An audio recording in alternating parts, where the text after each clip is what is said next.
Okay, my friend, you don't have an idea how much I'm happy to be here with you to celebrate the 120 years of the Hanoi Medical University, as well the 15 years of the Department of Andrology and Sexual Medicine, directed by my friends and colleague, Dr. Bach.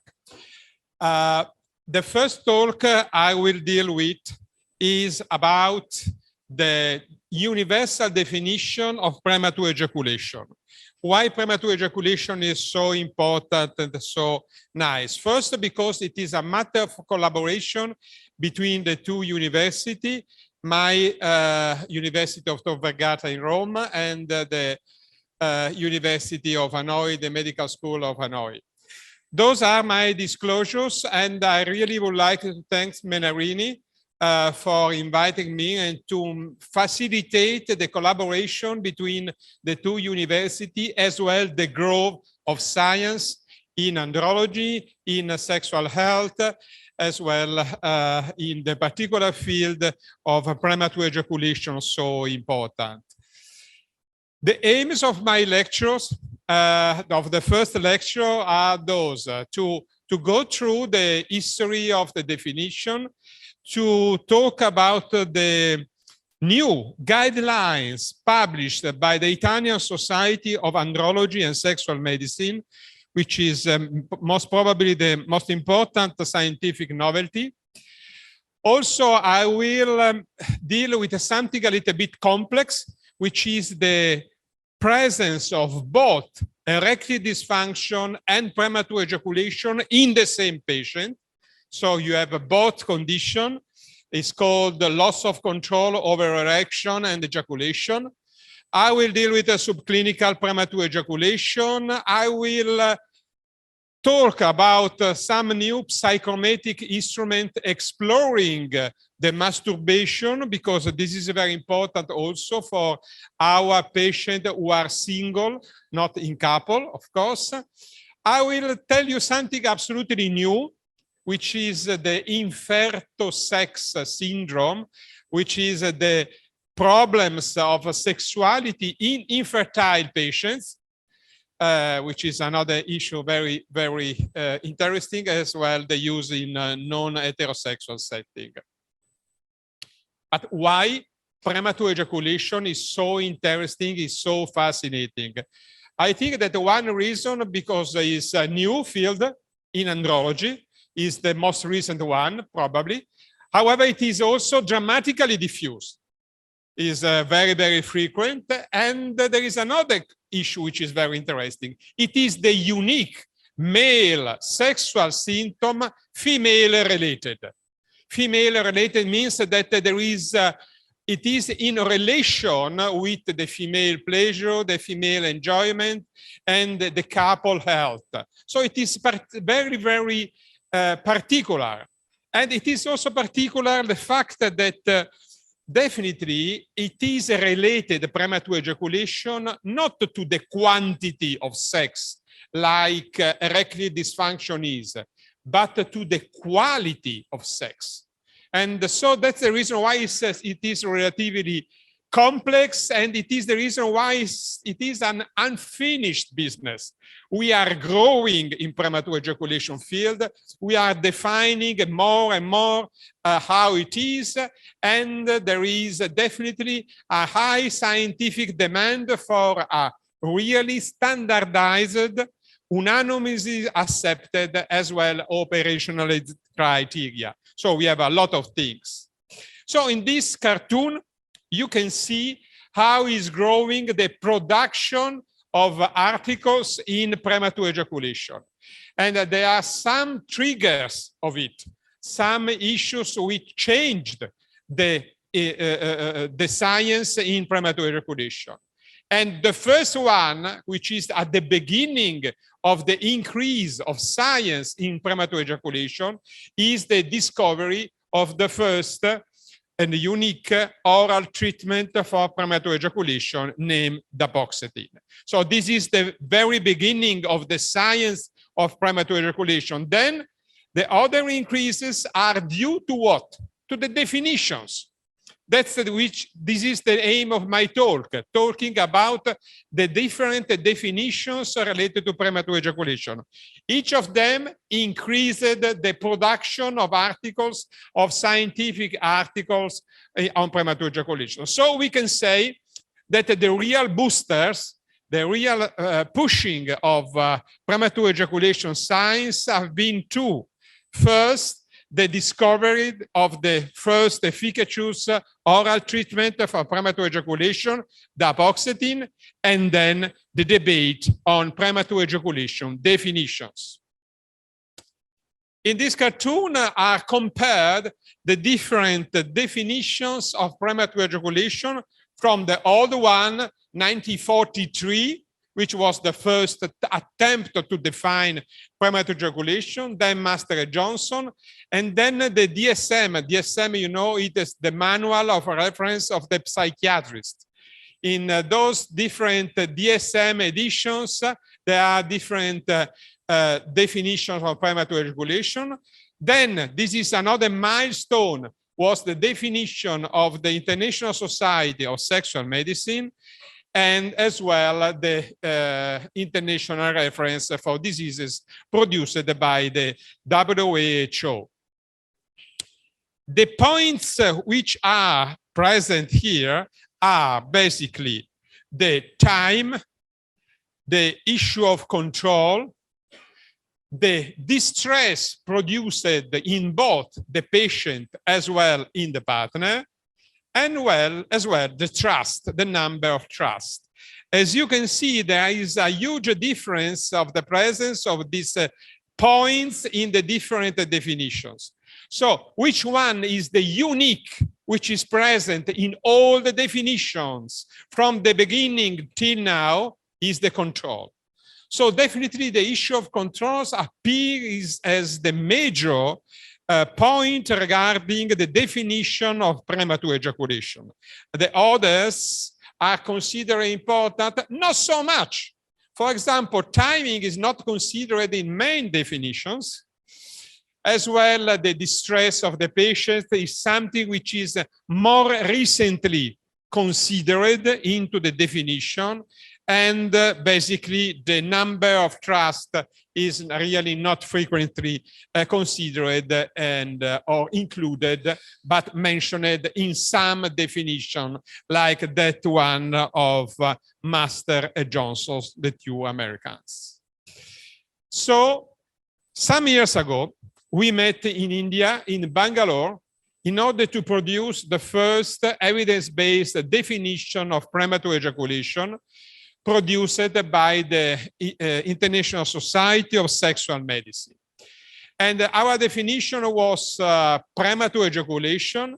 It is, of course, a male sexual dysfunction characterized by an ejaculation which always or nearly always occurs prior within about 1 minute, which is a temporary threshold of vaginal penetration.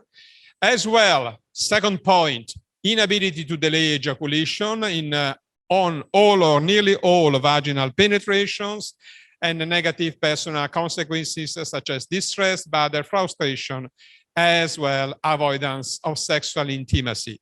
So basically, we have several issues to be considered. First, it is a dysfunction. I'm not so sure that is a good definition, dysfunction. I think that premature ejaculation is better called symptom instead of dysfunction, because a symptom for our, as doctor, means that we want to search something. The threshold of 1 minute, this can be matter of discussion too. And in fact, when we met there, we also realized that the threshold of 1 minute is too short.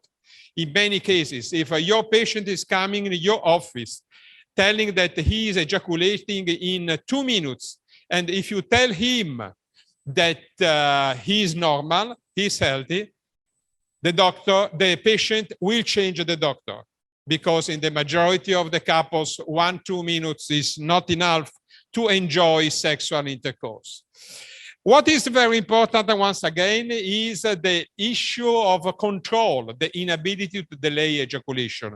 That is probably the most important part of the story. So I called it premature ejaculation a three-dimensional symptom. What means a three-dimensional symptom? It means that there are three things to be clinically considered: the time, the control, as well the distress. Don't miss any one of these three dimensions of premature ejaculation, because they are definitely important. But if I wanted to make an Olympic podium of the three aspects of premature ejaculation, I have to say that the bronze medal is the time, the issue related to the time. Then we have a silver medal, which is the distress produced into the couple. And then finally, the gold medal is for the control. That is, clinically speaking, the main aspect of premature ejaculation. And this is not just my idea, it's something which is coming from evidences. This article from David Rowland, Valparaiso University in the United States, is mathematically demonstrating that perceived control over ejaculation is much more important with respect to the ILT. ILT is the intravaginal ejaculatory latency time, which is the time from the penetration until the ejaculation. And the ILT, it is an important parameter, but definitely is not the most important one. We have, in fact, some arguments which are definitely against the time as unique clinical parameter. It is, in fact, questionable that a long time of penetration may really correspond to higher stimulation in female, in the partner. Also, there is a significant subjectivity into the arousal, for example, the frequency, for example, the strength of the erection, as well as the depth of the penetration. Then the penile stimulation can be significantly affected by a lot of factors, resulting in unreliable measurement. For example, what we call the lost penis syndrome, which is something very much related to the size of the penis, where the penis is too small and it is lost within the vagina. Notably and interestingly, the arousal is not considered among the criteria. Indeed, a patient might have a premature ejaculation when extremely aroused, but perhaps not in other conditions, nor the experience levels of orgasm typically reduced in patients with premature ejaculation.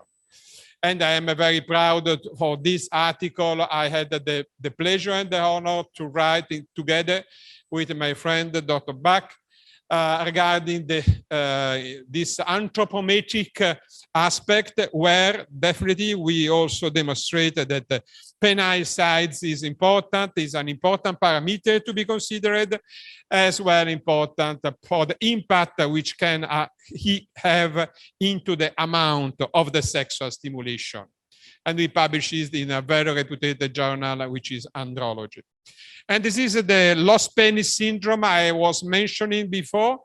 It is a new taxonomic issue, a new taxonomic entity, where there is an importance of the interaction between the penile erection and sensitivity, the vaginal contraction and the structure of the vagina, as well as the vaginal lubrication. They may produce different sexual outputs in the patients experiencing this lost penis syndrome. We classified into Sexual Medicine Review as a new clinical entity in sexual medicine. There is another argument against time, let's say, is the fact that the time criterion is not limited to the penetrative setting, with just the latency from penetration to ejaculation being measured and the foreplay being not considered. But the foreplay is very important, of course, in sexual life. So the time criterion, the ILT, intravaginal ejaculatory latency time, is only assessing the passing of time following a single penetration without considering other kind of stimulation. And this is also very important. That's the reason why the Italian Society of Andrology and Sexual Medicine produced a new definition and a new guideline in order to impact in the field of premature ejaculation. The Italian Society of Andrology and Sexual Medicine is the European scientific society having the highest number of publications in the field of sexual medicine, and is one of the society in the world with members listed as the major top scientists in the field of sexual medicine as well of andrology. So we published this guideline.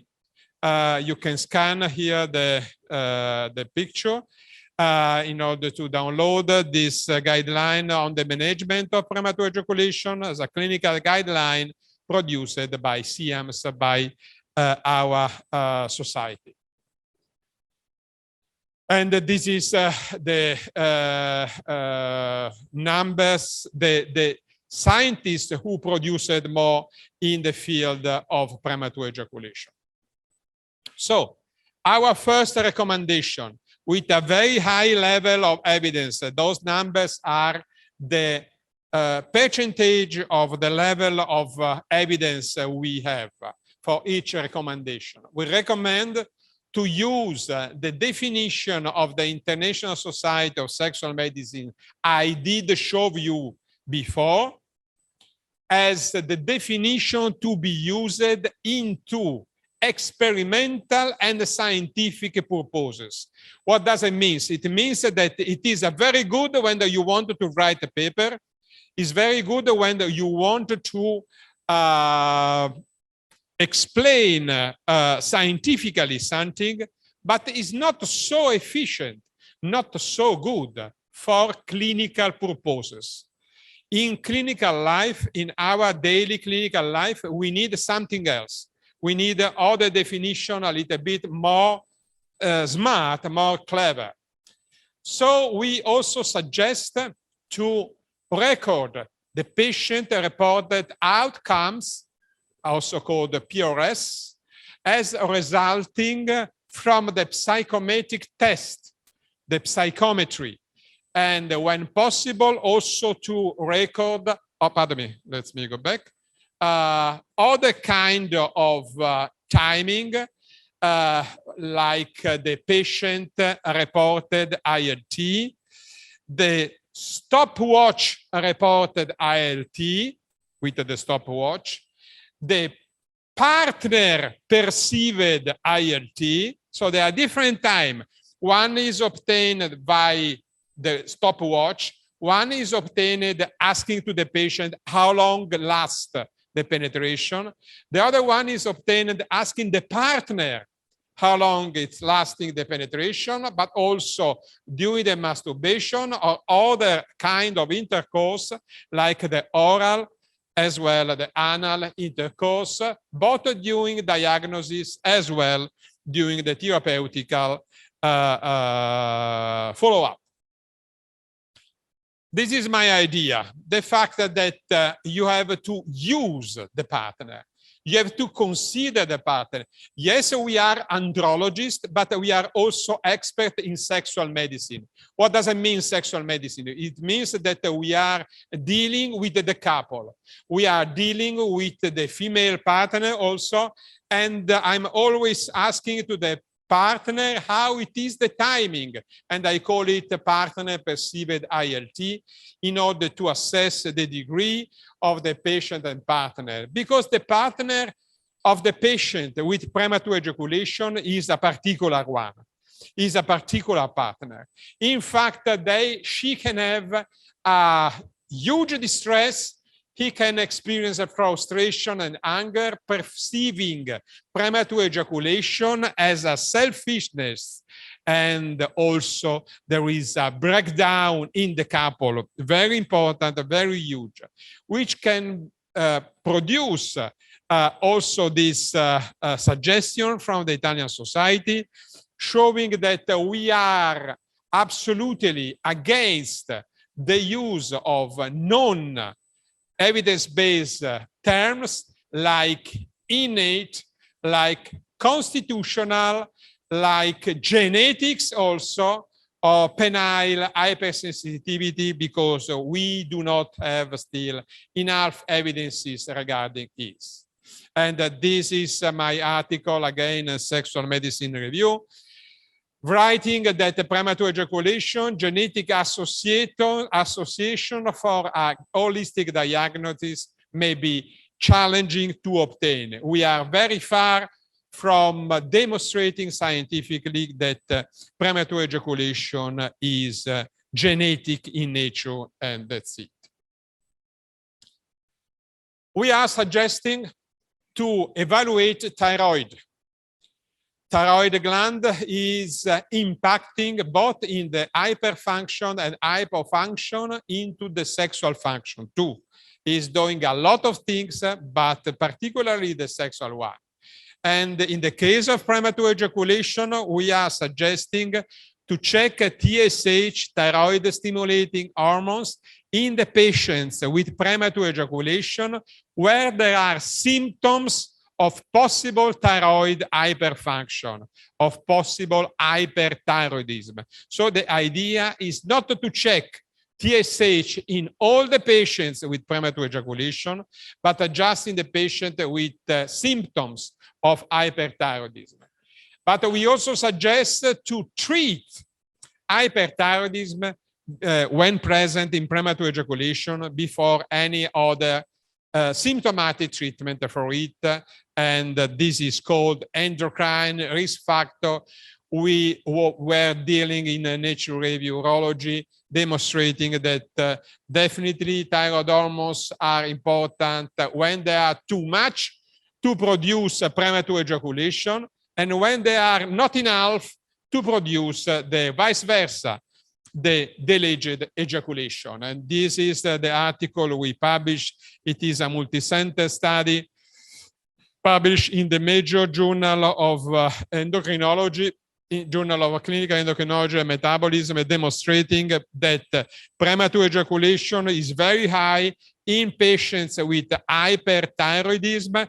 And when you cure the hyperthyroidism, there is a reduction in the number of subjects experiencing premature ejaculation. And those are the results I was dealing with. There are other things which may be important to be considered in premature ejaculation. We have just a few preliminary evidences suggesting a kind of association between premature ejaculation and varicocele and uncontrolled diabetes, high testosterone levels, as well low prolactin levels.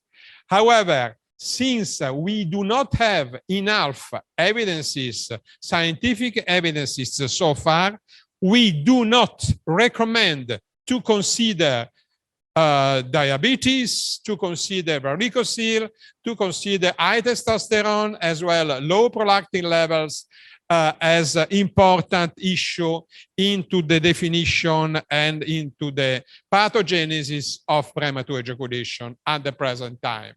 And those are the articles we published about hypoprolactinemia, the testosterone levels, as well the other hormones which may be involved in premature ejaculation too.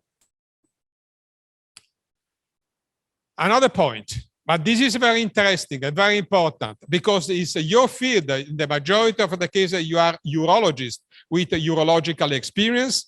So we are suggested to exclude chronic prostatitis as well chronic pelvic pain syndrome in patients complaining for premature ejaculation.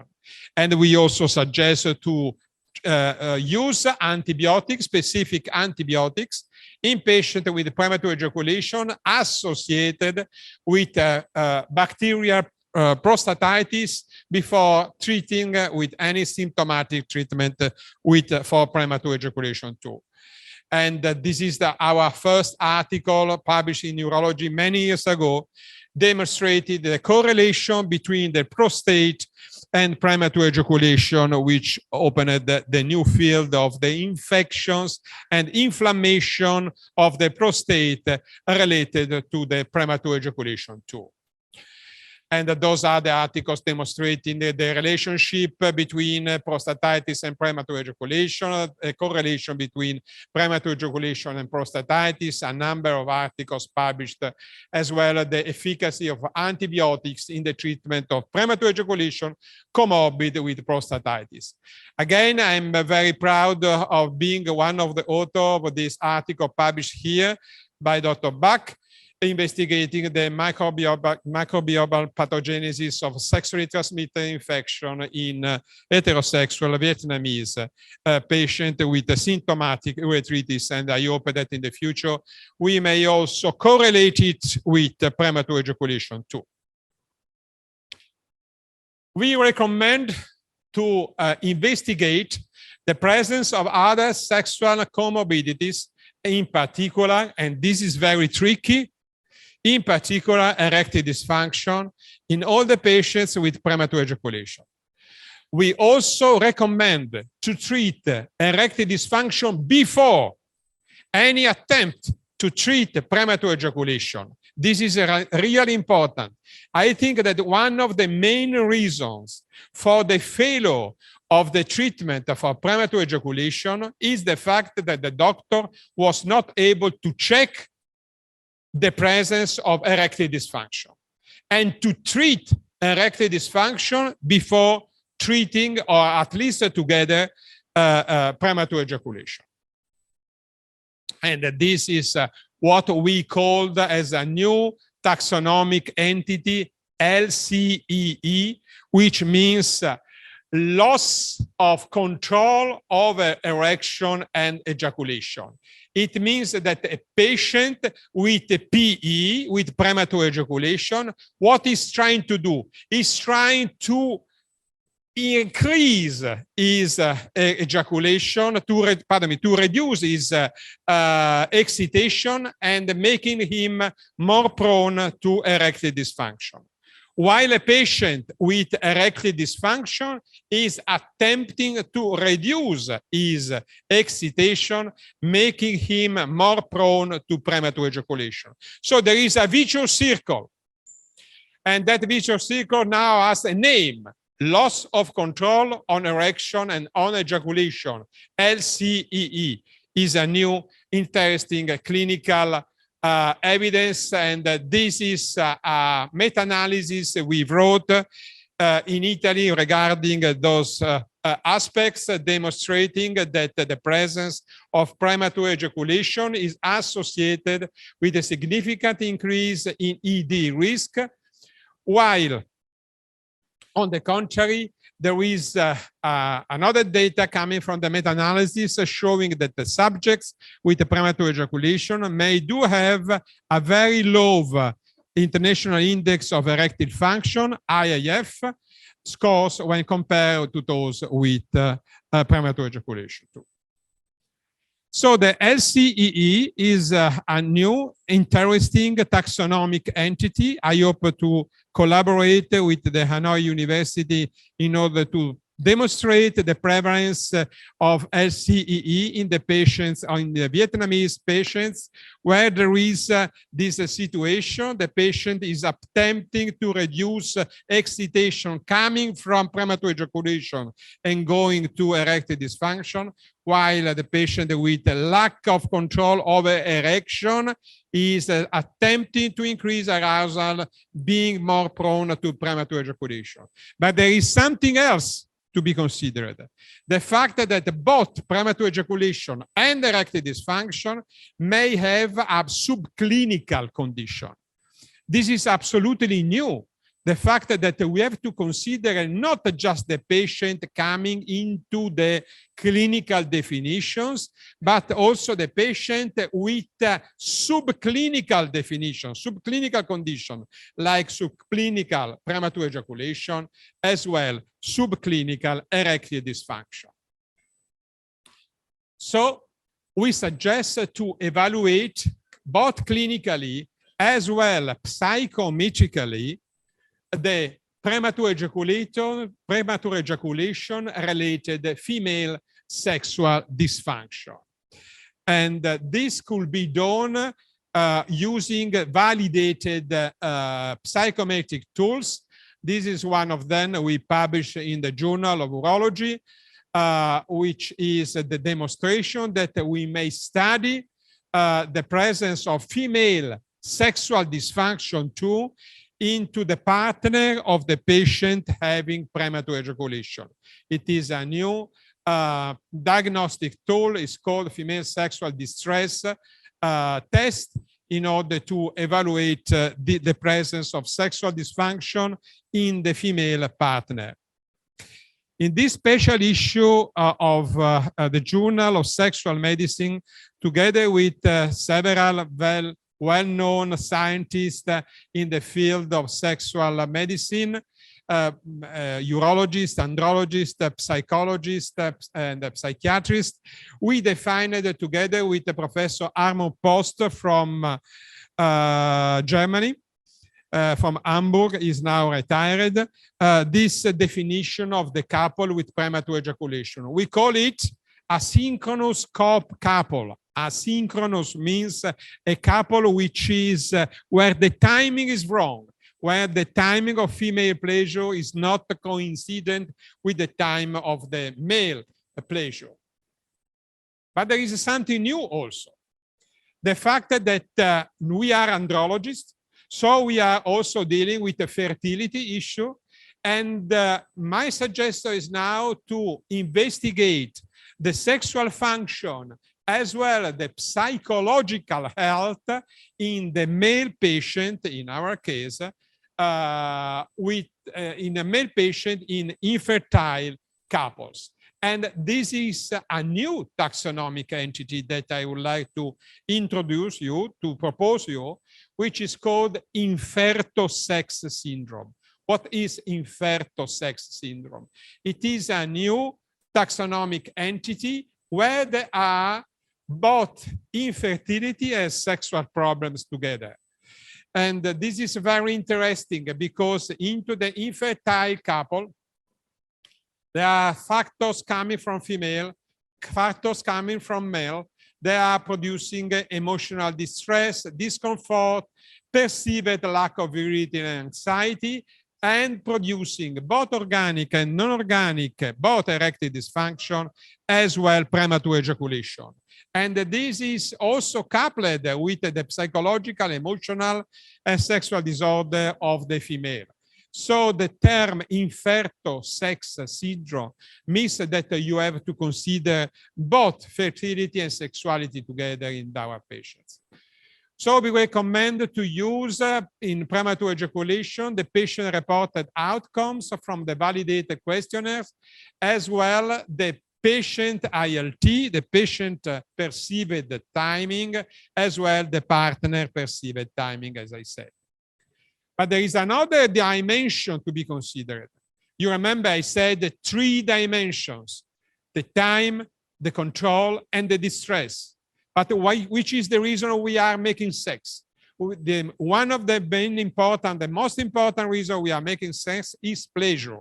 And it is interesting that so far, no one psychometric test has been used in order to measure pleasure. And so I would like to introduce another instrument we derived from the validated visual analog scale used to measure pain in order to measure what? In order to measure desire, to measure orgasm, to measure pleasure. And we call it a male orgasmometer. And we published this article in Andrology about the impact of PE into the perceived subjective intensity of orgasm, and we call it orgasmometer. And as you can see, there is a high sensitivity, high specificity of this visual analog scale, which is very important and very interesting in the future. And again, I hope to have the possibility to collaborate with the Hanoi University in order to demonstrate that not only in the patient with premature ejaculation, they do have lower pleasure, lower orgasm, but a successful treatment for premature ejaculation may increase not only the timing, not only the control, not only reducing the distress, but also increasing the amount of pleasure as measured by the male orgasmometer. We recommend to collect medical and psychological history using the validated questionnaires, as well to perform the physical examination. I'm pretty sure that you are visiting your patients with premature ejaculation, and I hope so. But this is not the common behavior of the European urologists. There are many articles demonstrating that the European urologists are not touching the patient, are not visiting the patient with premature ejaculation. They do believe that premature ejaculation is just something in the mind, so they do not consider the need to visit the patients. That's the reason why we wrote in the standard operating procedures the importance of taking a full medical sexual history and doing a focused andrological physical examination in the patients with premature ejaculation too. And so those are the very easy and simple first-line visits in the patients with andrological problems, but in particular in the patients with ejaculation problems. We suggest to classify the patient with premature ejaculation according to the following characteristics. First, being clinical or subclinical, then lifelong or acquired, which is important but not so important. Third, if the premature ejaculation is always present, that we call absolute, or related to one single patient, which means relational, as well the severity of the premature ejaculation.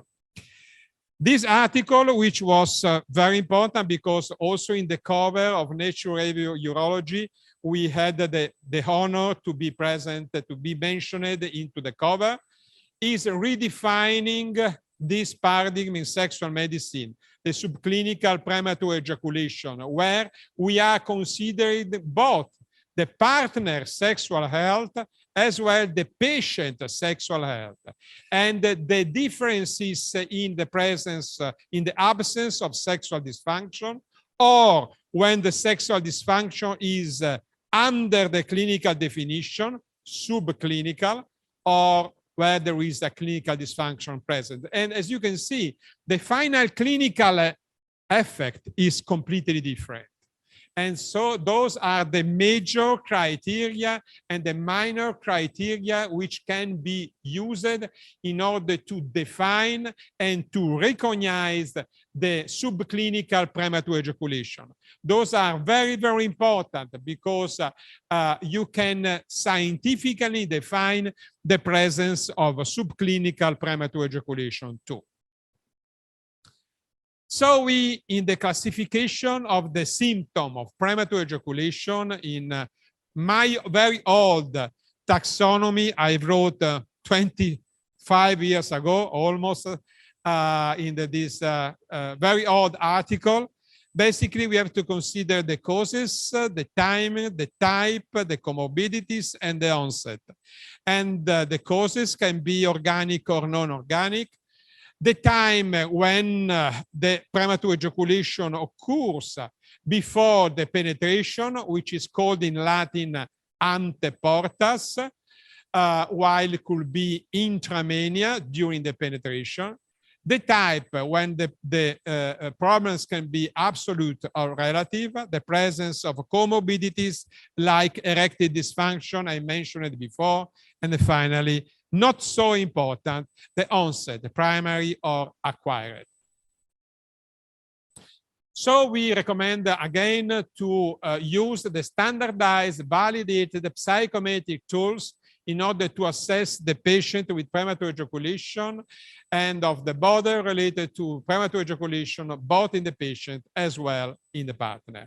This is an article showing the psychometric tools to be used in order to check the presence of premature ejaculation and how to take the history.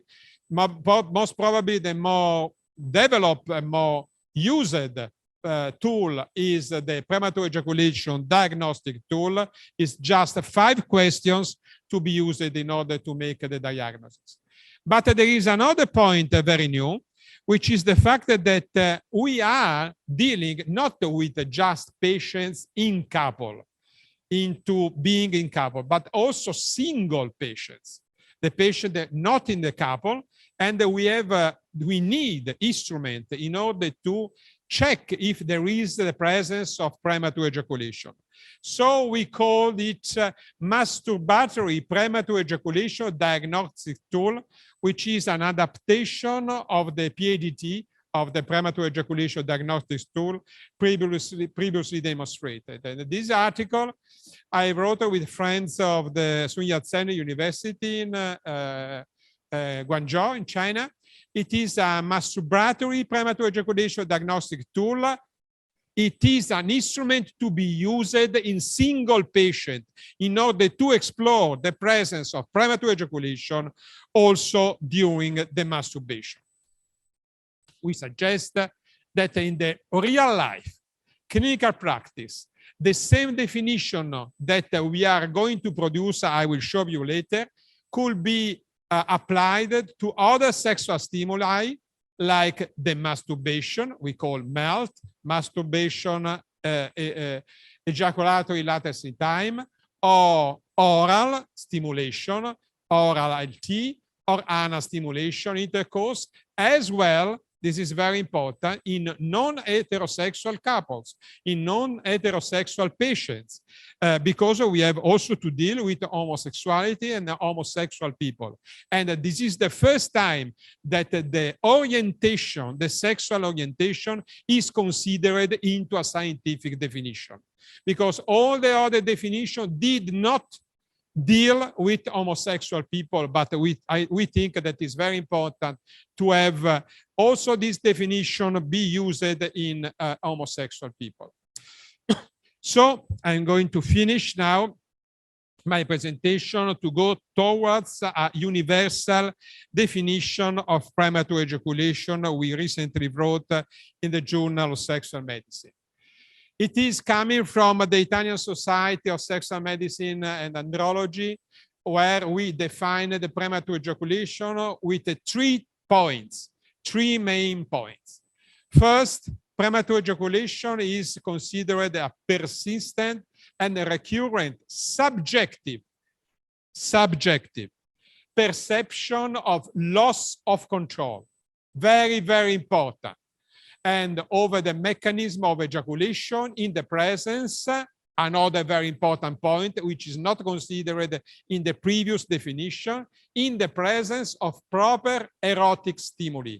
The fact that the patient must be defined in presence of proper erotic stimuli. If they are not the good erotic environment, you should not make a definition, a clinical definition of premature ejaculation. Second, the second point is the fact that the premature ejaculation must produce a subjective premature ejaculation-related distress induced both in the patient as well in the partner. Third point, a short ILT, intravaginal ejaculatory latency time, subjective perceived and partner perceived PILT and PPILT respectively, as well objectively by the stopwatch as measured as being lower than 3 minutes. This is the threshold that we consider the minimum for the stimulation of the sexual intercourse from the penetration until the ejaculation. So for now, we can stop this. And I really would like to thank you so much to come on for your attention. Merci so much. Thank you so much for your attention. As we said in Italian, grazie.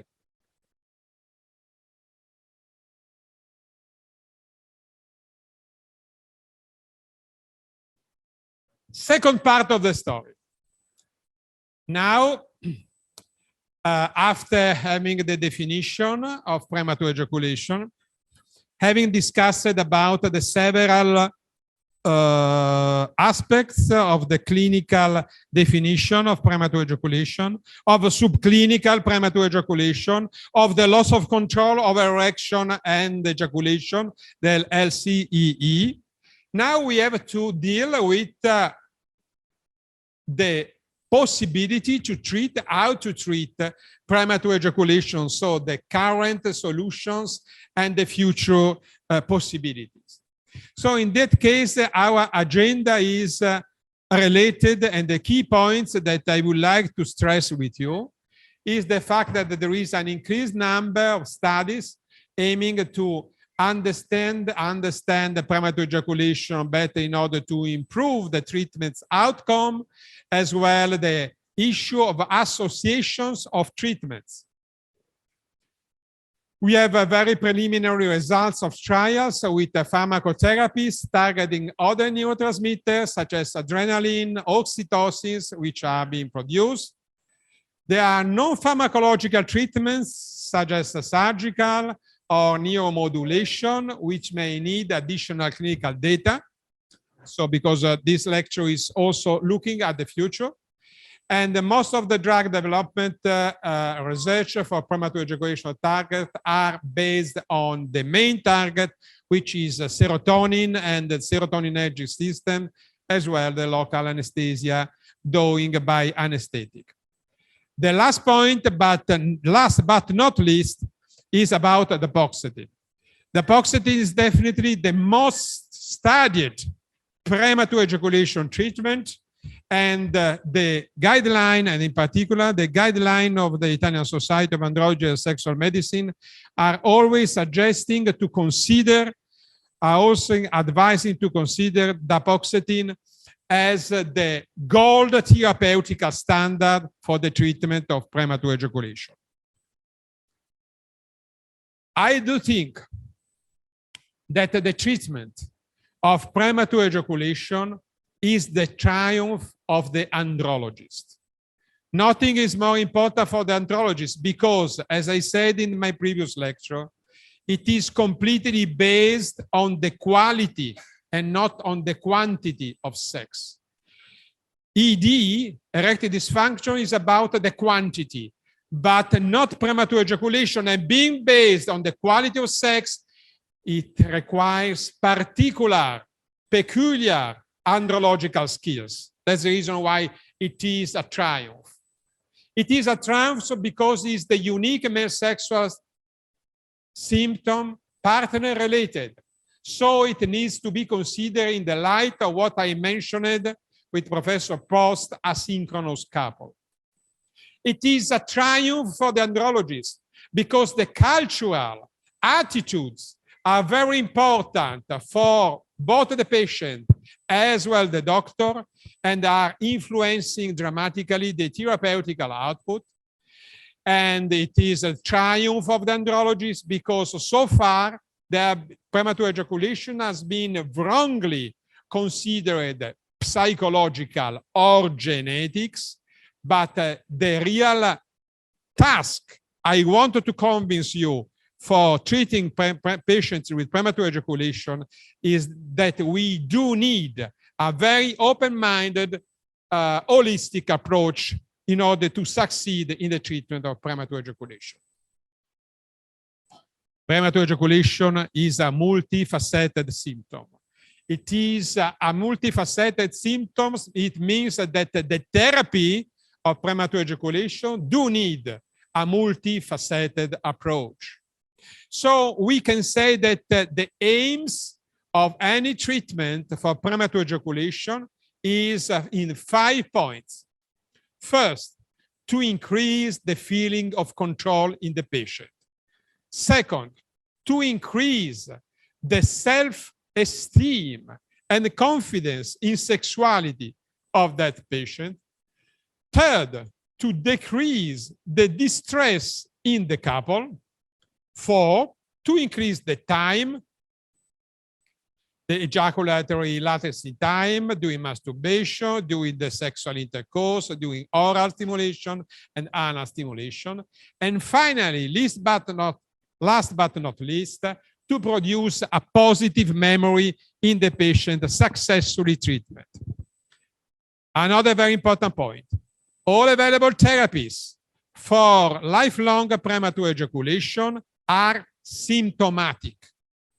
They are not etiological therapies, while we have a few etiological therapies for acquired premature ejaculation, like antibiotics for infection of the prostate, like thyrostatic therapies for hyperthyroid patients with premature ejaculation, but they are just few. So if it is true, it is also true that the education of the patient, the education of the couple, the education of the doctors as you are the base of the success, therapeutical success. So back to the guideline recently published by the Italian Society of Andrology and Sexual Medicine. I mentioned it in my previous lecture. We have therapeutical options. Some of that are considered non-pharmacological treatments, and basically they are related to the psychotherapies or behavioral therapies like the famous stop and start and squeeze techniques. Into the discussion, we may be back on it. You may ask me about those points, but also there are meditation, relaxation, and hypnotherapies, the masturbation before the intercourse, the use of anesthetic or medicated or multiple condoms, the so-called Kegel exercise, the increase of the foreplay, some kind of techniques for cognitive distraction and alternative sex position. But also we have pharmacological treatment, and I will demonstrate how important apoxetine is, but also there are other treatments like topical anesthetic creams, opioids, other antidepressants, PD5 inhibitors, but also important, the traditional medicine remedies. Some non-well-validated surgical or physical techniques are also used in some centers, like circumcisions, the surgery of the nerves, the neuromodulation, the augmentation of the glands through hyaluronic acid, the injection of botulism, and very interesting also the acupuncture. So those are very, very interesting. Let's start with the psychological management. The recommendation of the Italian Society is to carefully counsel all patients with premature ejaculation. So we have always to talk with the patient with premature ejaculation. And when possible, it is very interesting to associate, to do together the pharmacotherapies like dapoxetine, for example, together with a cognitive behavioral therapy, always involving the partner in the treatment process. So the involvement of the partner is very important. That's the reason why, once again, we are not just andrologists, but also experts in sexual medicine, because we are dealing with the couple. But it is true that when we are using psychotherapies, psychological approach to premature ejaculation, there are shadows and lights in the premature ejaculation treatments. The output of the psychological approach is unfortunately unpredictable. It's not always easy to say how many patients will succeed in using a psychotherapy treatment. There are relapses after the treatment. The psychotherapy is difficult to handle.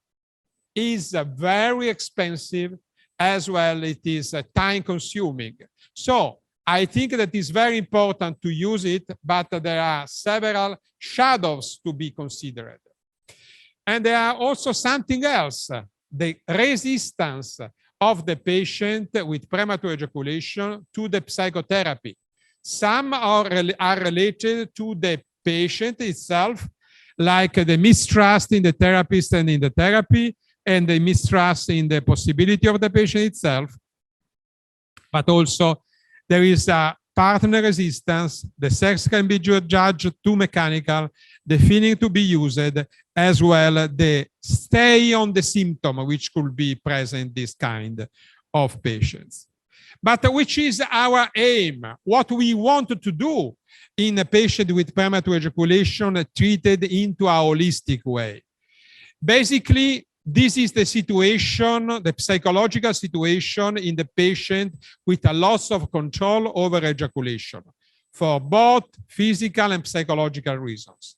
There is a sexual failure, there is a psychological distress, there is a prevision of failure, new sexual failure, couple problems, anxiety, as well other sexual dysfunction like erectile dysfunction, hypoactive sexual desire disorder. But if you are successful in treating premature ejaculation, you can transform the vicious circle into a virtuous circle, where there is a normal sexual activity, no psychological distress, prevision of success, new sexual success, and a positive memory. Very, very important. PD5 inhibitors can be used in premature ejaculation. They can be used, they must be used where there is a loss of control over erection and ejaculation. In the patient with clinical or subclinical erectile dysfunction, it is, in my mind, very smart, very useful to use PD5 inhibitors in order to increase the control in erection and in some way also into the ejaculation. And our suggestion is always to use PD5 inhibitors before to use any treatment for premature ejaculation or together with treatments for premature ejaculation. So the suggestion is always to fix erection and then to fix ejaculation. So our recommendation is to investigate the presence of other sexual comorbidities, mainly erectile dysfunction in the patient with premature ejaculation, and to treat erectile dysfunction before or together premature ejaculation in the patients with LCEE, a loss of control of erection and ejaculation. But now we have the first choice oral treatment for both lifelong and not successfully treated acquired premature ejaculation, which is dapoxetine. What does it mean, unsuccessfully treated? It means that if I have a patient with prostatic infection, if I have a patient with prostatic inflammation, if I have a patient with hyperthyroidism, and my etiological therapies are not working with those patients, definitely dapoxetine can be the solution. While dapoxetine is the first choice for the treatment of lifelong premature ejaculation. So the idea is when you have a hyperthyroid patient, you better treat thyroid before to prescribe dapoxetine if needed. When you have an inflammation of the prostate, you have to treat better before the prostate and then to use dapoxetine. But dapoxetine is definitely the first choice for lifelong premature ejaculation. It is incredible the number of studies which has been produced around the world in dapoxetine, in the field of dapoxetine. Really, there is a huge number of studies, about 300 results until now, and more than 10,000 patients studied around the world with dapoxetine. So it is a very largely studied drug. And that's the reason why the Italian Society recommended the use of dapagliflozin as the first choice on-demand, on-label oral therapy for both lifelong premature ejaculation and acquired premature ejaculation not successfully treated with antibiotics or anti-thyroid thyrostatic hormones, which is the aim of dapagliflozin.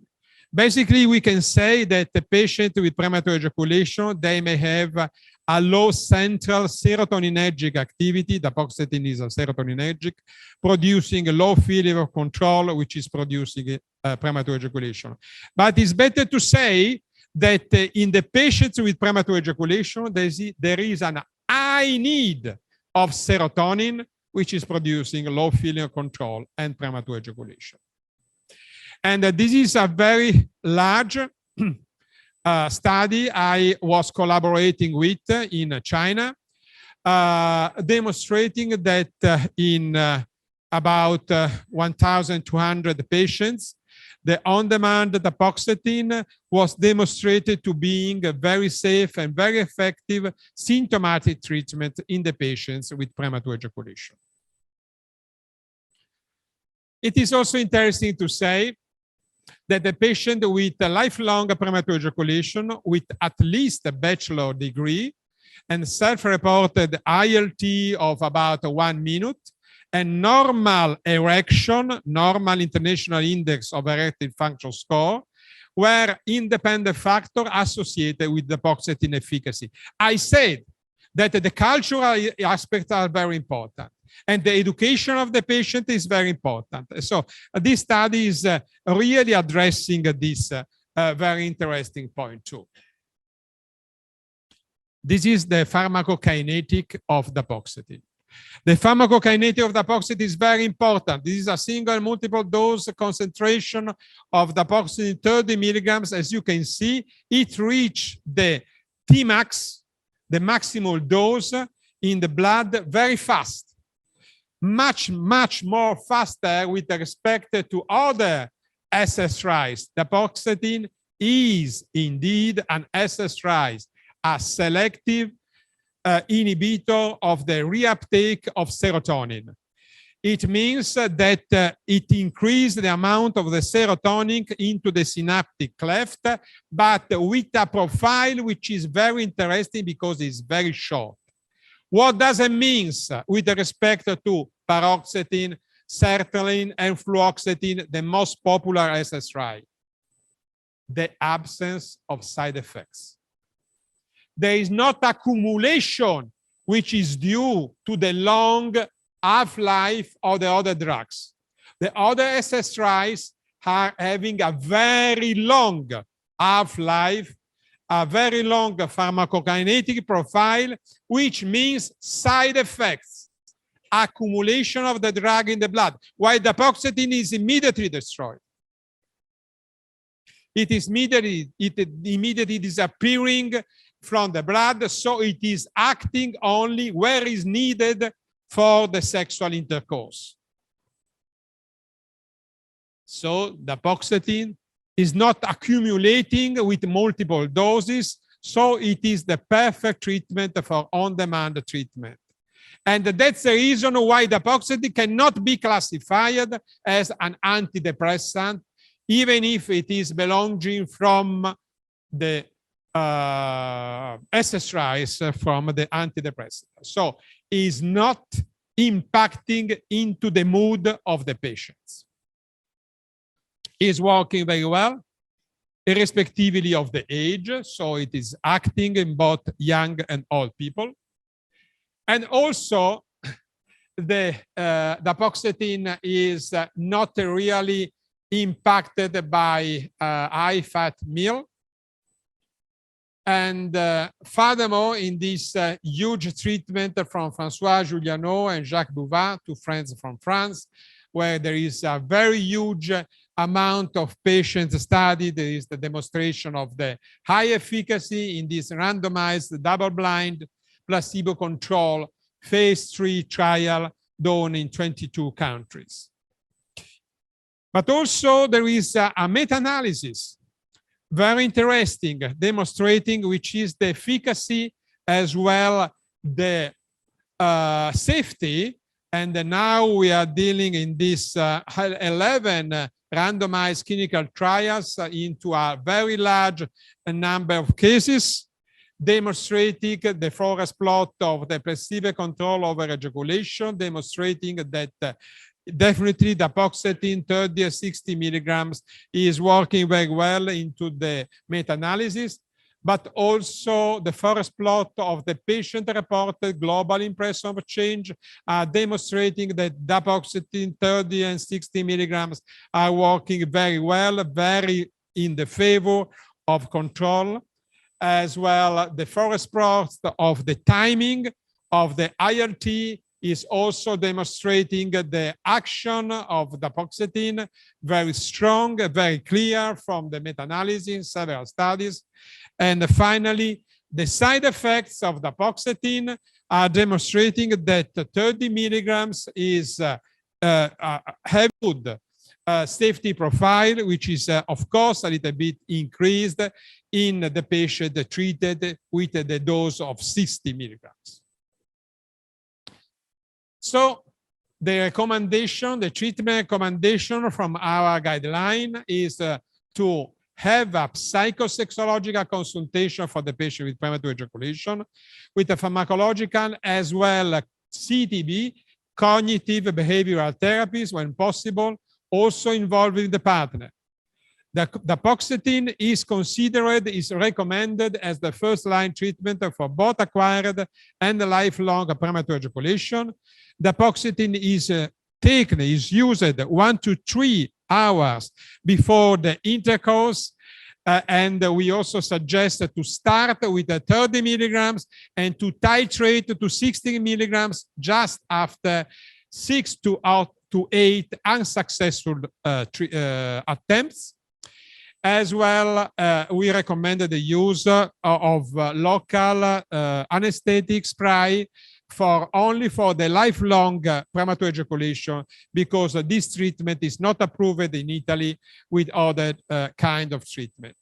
This cartoon is collecting all the studies so far published into premature ejaculation in patients treated with the dapagliflozin, demonstrating in randomized clinical trials that dapagliflozin 30 and 60 milligrams 1 or 2 hours before the intercourse was affecting ILT, but also affecting ejaculatory control and decreasing the stress. So improved control means increased time, reduced stress, increased satisfaction. And what I would like to suggest to you is to study scientifically how dapagliflozin may also increase the amount of pleasure, the amount of orgasm as demonstrated by the orgasmometer. So the messages are very easy to keep up, to take home. The dapagliflozin is an SSRI, but it's not antidepressant. There is not a direct mood changes being reported. Why not direct? Because the dapagliflozin is increasing the mood indeed, but because it is treating premature ejaculation. Not directly as an antidepressant, but because the patient is more happy being controlled in the premature ejaculation. It is ameliorating the reactive depression due to premature ejaculation, which can be inferred upon a successful treatment of the sexual symptom. So what about the prescription of other SSRIs, of other inhibitors of the reuptake, selective inhibitors of the reuptake of serotonin, as well as of the other antidepressants? We suggest the use of SSRIs on demand, like paroxetine, fluoxetine, when premature ejaculation is refractory to a first-line treatment or in absence of a psychiatric contraindication, well demonstrated by a psychiatric consultation of psychometry. In fact, which is the difference between dapagliflozin and the other SSRIs? The long-acting are acting in definitely increasing the ejaculatory latency, but also in modifying the mood, in decreasing the desire as well direction, and they do have a lot of side effects which are not present into the short acting. So the short acting is not doing those effects. And I modified this very, very recent cartoon published in the Nature Review Urology a few weeks ago by some Turkish friends, where I can say that here is the short-acting light dapoxetine. Here are in yellow the molecules of serotonin. As you can see, they are the right amount of serotonin presence into the synaptic cleft. So we do have an increase in control, an increase in time, a decrease in stress, without modification of the mood, without important and risky side effects, without definitely sexual side effects like impotence and loss of desire, but also without PSSD, something that I'm going to show you and to explain what is.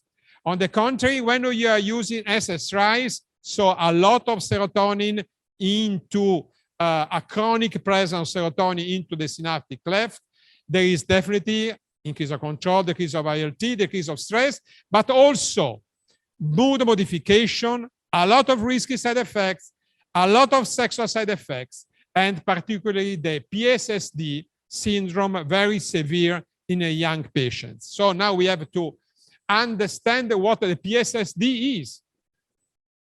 PSSD is the post-SSRI sexual syndrome. And in this article, we demonstrated how important this syndrome could be in a young patient. As you can see, there are a lot of severe sexual symptoms coming after the treatment with the chronic treatment with SSRIs in patients with depression or with premature ejaculation, doesn't matter, like the loss of libido, reduced sexual activity, reduction in orgasm, loss of morning erection, genital numbness, erectile dysfunction, disconnection between genitals and brain, emotional blunting, reduced orgasmic intensity, inability to achieve the orgasm, memory impairment, fatigue, and reduced power of ejaculation. In this article, I wrote together with the main scientists working around the world in the field of PSSD, post-SSRI sexual disease.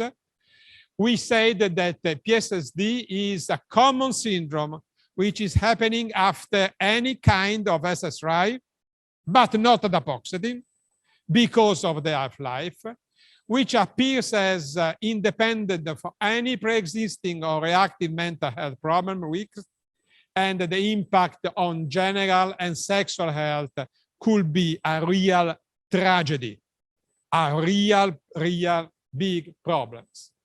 And also the European Medical Agency is doing a petition in order to collect the data of the PSSD, of the post-SSRI sexual dysfunction, and now we are collecting data about the this very important and severe condition.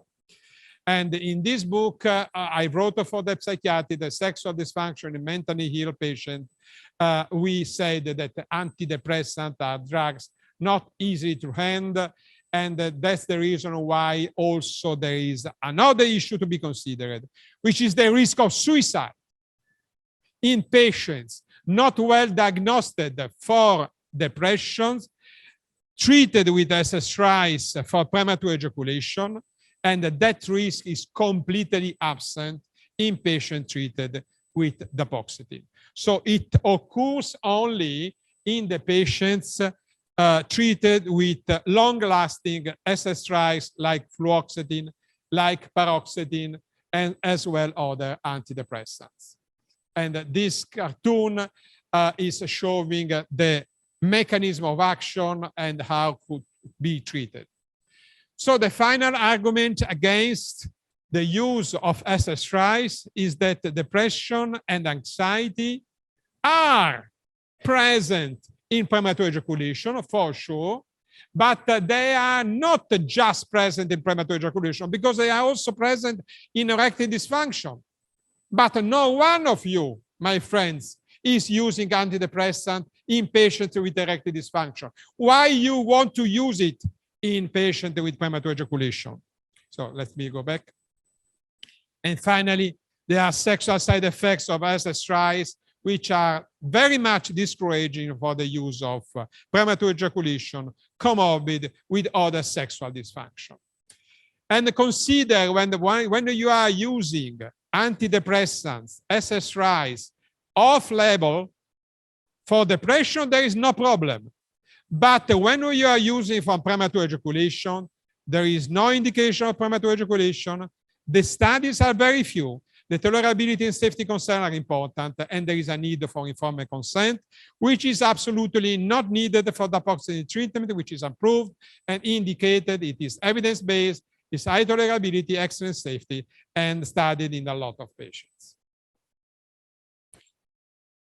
This study is a study from my friend Chris McMahon from Australia, demonstrating how the dapagliflozin is increasing also the satisfaction.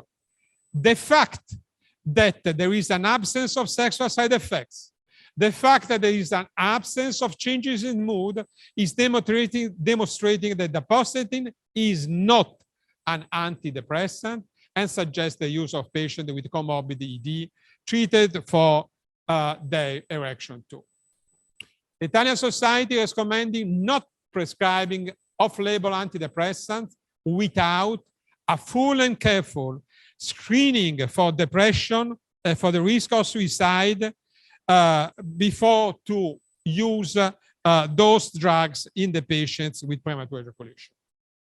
Furthermore, we do recommend to obtain, very important, written, signed informed consent in all patients treated with SSRIs or off-label drug in association.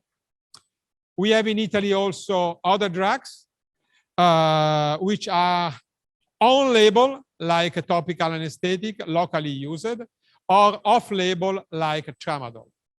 And in regard of the using of anesthetic locally, of cream, of anesthetic cream, we suggest caution in men with loss of control of erection and ejaculation, because they are increasing the risk of impotence and the desensitization of the penis gland may negatively affect the erectile function too. Some few words regarding other treatments for premature ejaculation. I think that this is the final part. We do not recommend the use of alpha-adrenergic receptor blockers as a second-line therapy, which has been suggested in other guidelines, because there is not enough evidences regarding the use of alpha-1 adrenergic receptor blockers in premature ejaculation. As well, we strongly do not recommend the use of opioid like tramadol in patients with premature ejaculation. We also think that the data so far published are not enough. We suggest against the routine use of circumcision or surgery, as well frenectomy for premature ejaculation. Of course, you can do circumcision for other reasons, but not for premature ejaculation, because again, we do not have enough data demonstrating that both surgical treatments are to be considered useful in those patients. We do have some emerging treatments. I forgot to say the other cities. This is Naples. And there are a lot of emerging treatment for premature ejaculation, again, coming from this review I mentioned. But it is also true that in the very large majority of the cases of those drugs, there is a scientific failure of those treatments. For example, this is another SSRI which is currently investigated for the treatment of premature ejaculation. It's called the R8 1031. It is a potent rise, but it is under clinical investigation since many years. And right now, we do not have data regarding its ability to increase both ILT and patient-reported outcomes. This is something very new. Last week, I was in Miami, United States, just last week, a few days ago. And they presented this device, which is interesting. They did not produce it, again, enough data, but this article is coming in Journal of Sexual Medicine. It is a device produced in Israel. It is a transcutaneous electrical stimulation device, which may produce a transient inhibition of the bulbous spongiosum muscle, which could be maybe useful in premature ejaculation. The data that they are going to publish are demonstrating that the ILT increase is quite low. So what I can predict in the future will be the association of this treatment, of this mechanical treatment, of this electric device is a very simple mechanical stimulator and inhibiting the activity of the muscle. I think that this device will be maybe successful together with other treatments, but most probably not alone.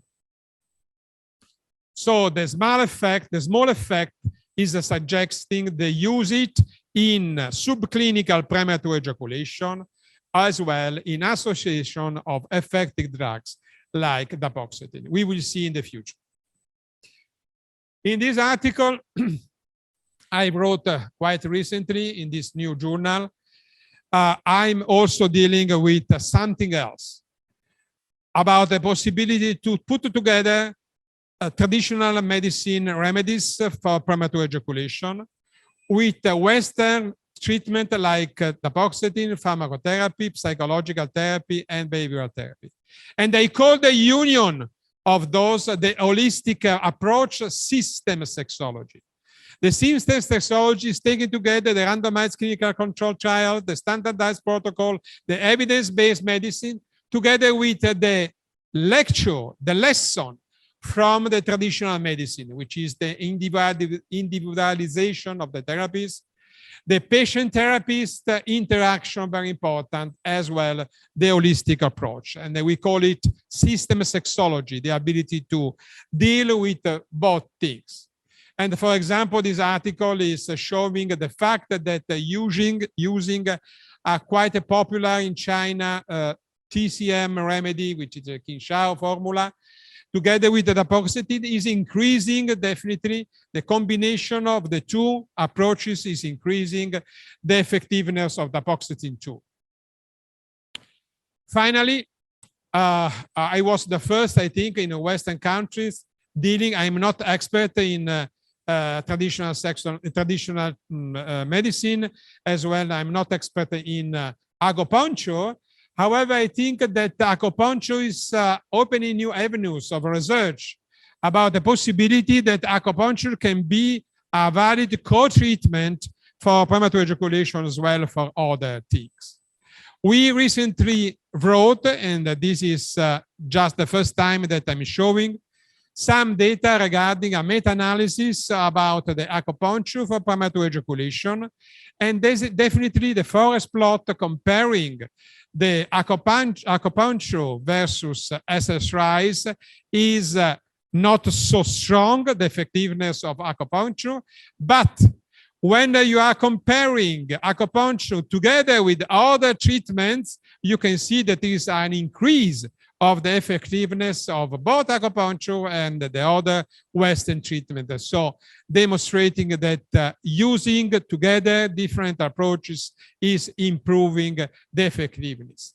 So I think, my friends, that the future is about the association of the treatments for complex patients.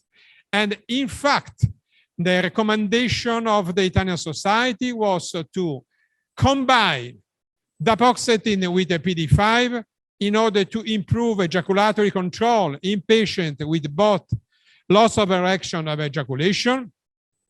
We suggest also the combination of the off-label combination of dapagliflozin together with lidocaine, prilocaine in the refractory patient with a single therapy. We recommend the use of PD-5 inhibitors of sildenafil, avanafil, tadalafil, or vardenafil in cases of erectile dysfunction or subclinical erectile dysfunction when comorbid with premature ejaculation, we called loss of control of erection and ejaculation. And in fact, those data published many years ago in the International Journal for Impotence Research are demonstrating that there is not interaction between dapagliflozin after co-administration of dapagliflozin alone together with the long-acting PD-5 inhibitor like tadalafil or short-acting like sildenafil. Finally, we are now submitting a new article we called From Waterloo to the Great Wall, which is a retrospective multi-center study on the clinical practice and cultural attitude in the management of premature ejaculation in China, demonstrating in such a huge number of patients treated with dapagliflozin, either alone or in combination with other therapies like traditional Chinese medicine, that dapagliflozin has been found as the best treatment with the lowest switching rate, as demonstrated in this complex cartoon, with respect to other treatments. So my final proposal, my friends, is to increase the Vietnam and Italy collaborative aims, collaborative efforts in order to publish robust data of premature ejaculation in this wonderful and fascinating country, and to also to work together to establish recommendation guidelines for the diagnosis of treatment of premature ejaculation also in Vietnam, as we did. And comme on dit en vietnamien, we dit, on dit merci en français, grazie in Italian, and come on in Vietnamese language. Thank you so much for your attention. Thank you, Professor Zanzini, for the nice presentation. It's excellent. I have never heard before. Okay. Now we have spent a little time for Q&A times. Are you? Okay, take a rest, please. Trong lúc chờ đợi thầy uống nước một tí thì chúng ta sẽ có một ít thời gian để chúng ta Q&A hỏi. Và đây là một cái cơ hội rất là tốt để cho lớp chúng ta trao đổi với tương tác. Thầy Zanzini là một trong những người mà rất có giàu kinh nghiệm trong cái lĩnh vực sexual dysfunction nói chung cũng như là xuất tinh sớm. Các bạn nhìn cái bài trình bày của thầy đấy thì tổng hợp từ đông sang tây, từ A đến Z tất tần tật những kiến thức, một khối lượng kiến thức rất là khổng lồ, và hôm nay chúng ta rất là may mắn chúng ta đã ngồi đây để nghe thầy giảng. Thế thì các bạn đã trong thực hành lâm sàng cũng như là trong nghiên cứu học tập của các bạn có những cái điều gì mà muốn trao đổi, chúng ta sẽ trao đổi cùng với thầy Zanzini. Thầy sẽ sẵn sàng giải đáp cho chúng ta. Một cái section thứ hai là liên quan đến bài giảng của thầy Kiên thì về female dysfunction, thì các bạn cũng có những cái câu hỏi gì thì các bạn cũng sẽ đưa ra để thầy Kiên và tất cả chúng ta cùng thảo luận. Các bạn nhớ là ngày hôm nay ngồi đây để chúng ta là chia sẻ kiến thức, chúng ta cùng nhau cho và nhận. Vì vậy mà không ai biết được hết, không ai nắm được hết. Vì vậy chúng tôi cũng rất là cần được nghe những chia sẻ từ kinh nghiệm và những kiến thức của các bạn để làm cho các chương trình của chúng ta ngày một tốt hơn. Vâng, xin mời các bạn ạ. Em bật đèn. Nào, bác sĩ nào có câu hỏi gì không ạ? Ok, và chúng ta đã nhận được một câu hỏi của bác sĩ Tân từ khoa Nam học của Bệnh viện Bình dân. Bác sĩ Tân là một trong những người mà đầu tư rất là nhiều thời gian cho Nam học. Và lần này rất tiếc là bác sĩ Tân không tham gia được trực tiếp và đã qua online. Bác sĩ Tân có gửi câu hỏi vâng. So I would like to thank Dr. Li Wu for this very smart question. If we can cure lifelong premature ejaculation. Not. We cannot cure, we can treat lifelong premature ejaculation. Curing a disease means that you are giving something which is destroying the disease, like antibiotics for infection. For example, if you have a pneumonia, you can give antibiotics and then you cure the patient. In the case of premature ejaculation, As well for impotence is the same. For can we cure really erectile dysfunction? In the case of diabetes, for example, we can do something. We may increase the lifestyle of the patient. But at the end of the story, we have to use PD5 inhibitors each time that the patient wanted to have sex. So it is exactly the same for premature ejaculation. But this is a major point. It is a major point because for many reasons, the patient coming in our office is asking for a cure. They want to have a drug which is effective, and then he can stop the use of the drug, which is basically not possible, but it is somehow possible when using a successful treatment for some patients increasing the positive memory. It is in some way curing some cases of lifelong premature ejaculation due to psychological causes. So the mechanism is very easy. I am the patient with premature ejaculation, lifelong little premature ejaculation. I have a lot of concern about my ability to control my ejaculation. I am taking dapagliflozin. Dapagliflozin is successful. So I am increasing my self-esteem. I am increasing my feel of control. And sometimes this may occur, not so frequently. Sometimes it may occur that the patient may feel so good that he can stop the use of dapagliflozin or on other successful treatment. But this is not so frequent. All the treatments for premature ejaculation, dapagliflozin, SSRIs, psychotherapy, all the treatments are symptomatic. All the treatments for erectile dysfunction too. Of course, not in the case, for example, of hypogonadism. But also in the case of hypogonadism, what you are doing?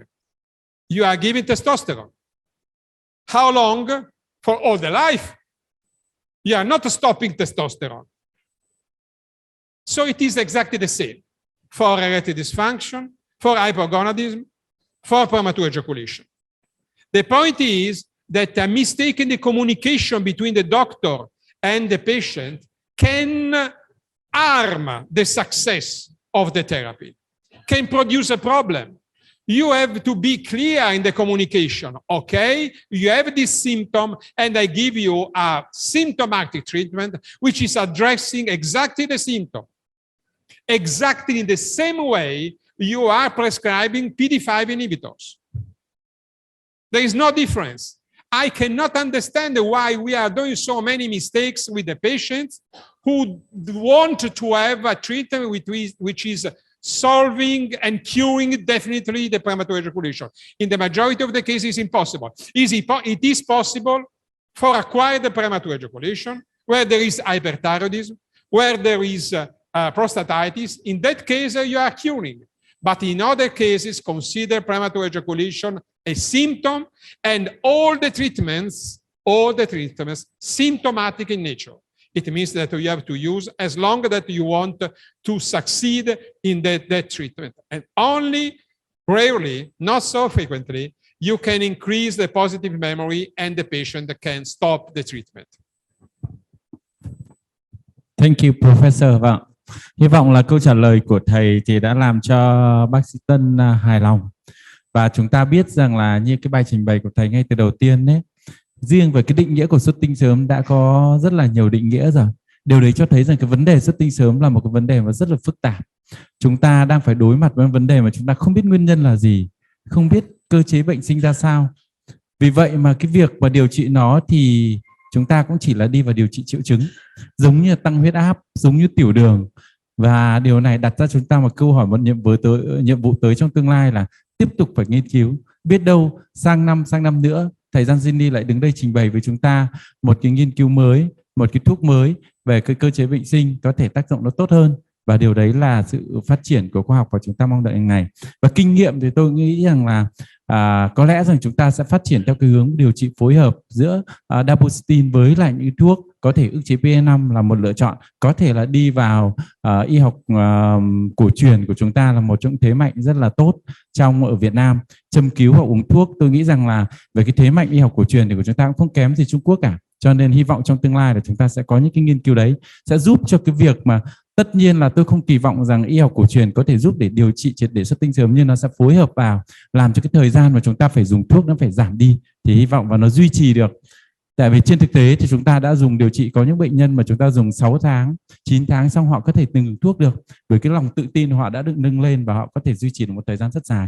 Thì trong những hoàn cảnh đấy thì có thể hy vọng là các thuốc của y học cổ truyền giúp chúng ta kéo dài hơn được cái chuyện đó, thì tôi nghĩ cái đấy là một cái hướng rất là tốt. Vâng ạ, xin mời cái câu hỏi thứ hai của các bạn. Các bạn trong khán phòng này còn câu hỏi nào nữa không ạ? Các bạn trong phòng này còn câu hỏi nữa không ạ? Là cơ hội rất là tốt để chúng ta giao lưu hỏi với thầy Gian Jin đi ạ. Vâng, mời bạn. Bạn có nói được tiếng Anh không ạ? Ok, bạn nói được tiếng Việt đi ạ.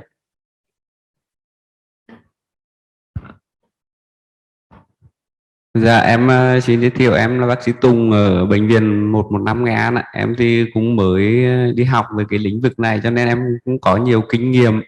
Thì tiền các thầy, các anh ở đấy thì liên quan đến vấn đề xuất tinh sớm á, thì em có một câu hỏi cho thầy Gian Jin là cái khi cũng giống như bác sĩ Tấn hỏi đó, thì câu hỏi của em nó cũng khá là giống, là vì thấy khi mà điều trị dapoxetin thì chủ yếu là thầy cũng nói là điều trị triệu chứng, thì thường thường là khi mình sử dụng khoảng 1 đến 3 giờ trước khi mình quan hệ ấy, thì mà khi em cũng có đọc thì nói là cách khoảng 24 tiếng thì mình sử dụng được, thì có thể là ví dụ giống như mình dùng một thời gian thì bệnh nhân nó có cải thiện, nhưng mà sau đó thì lại triệu chứng của xuất tinh sớm họ lại có lại, thì lúc đó mình có tiếp tục điều trị nữa hay không, hoặc là thời gian tối đa mà mình dùng cái dapoxetin cho bệnh nhân là bao nhiêu lâu thì mình có thể dừng cái thuốc đó cho bệnh nhân ạ. Đó là câu hỏi của em xin cảm ơn thầy, cảm ơn các anh. Em nói rõ cái câu hỏi của em được không ạ? Anh nghe anh còn đang rất khó hiểu. Cụ thể là gì ạ? Dạ, cụ thể là em muốn hỏi là cái thời gian tối đa mà mình điều trị cái dapoxetin là bao nhiêu lâu thì mình có thể dừng lại được ạ? Tức là tối đa đấy ạ.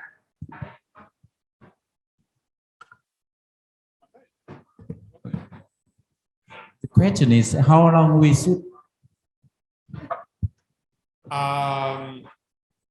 I am prescribing dapoxetin at least 2 times per week. That is my behavior. Dapoxetin can be used every 24 hours. So there is no reason to use daily if there is the need. If the patient wants to have sex each day, he can use daily because there is not accumulation. So there is not an increase in side effects. If you are using daily the other exercise, there are the accumulation. They are crossing the blood-brain barrier and producing the accumulation and producing the side effects. In the case of dapoxetin, there is not such a risk.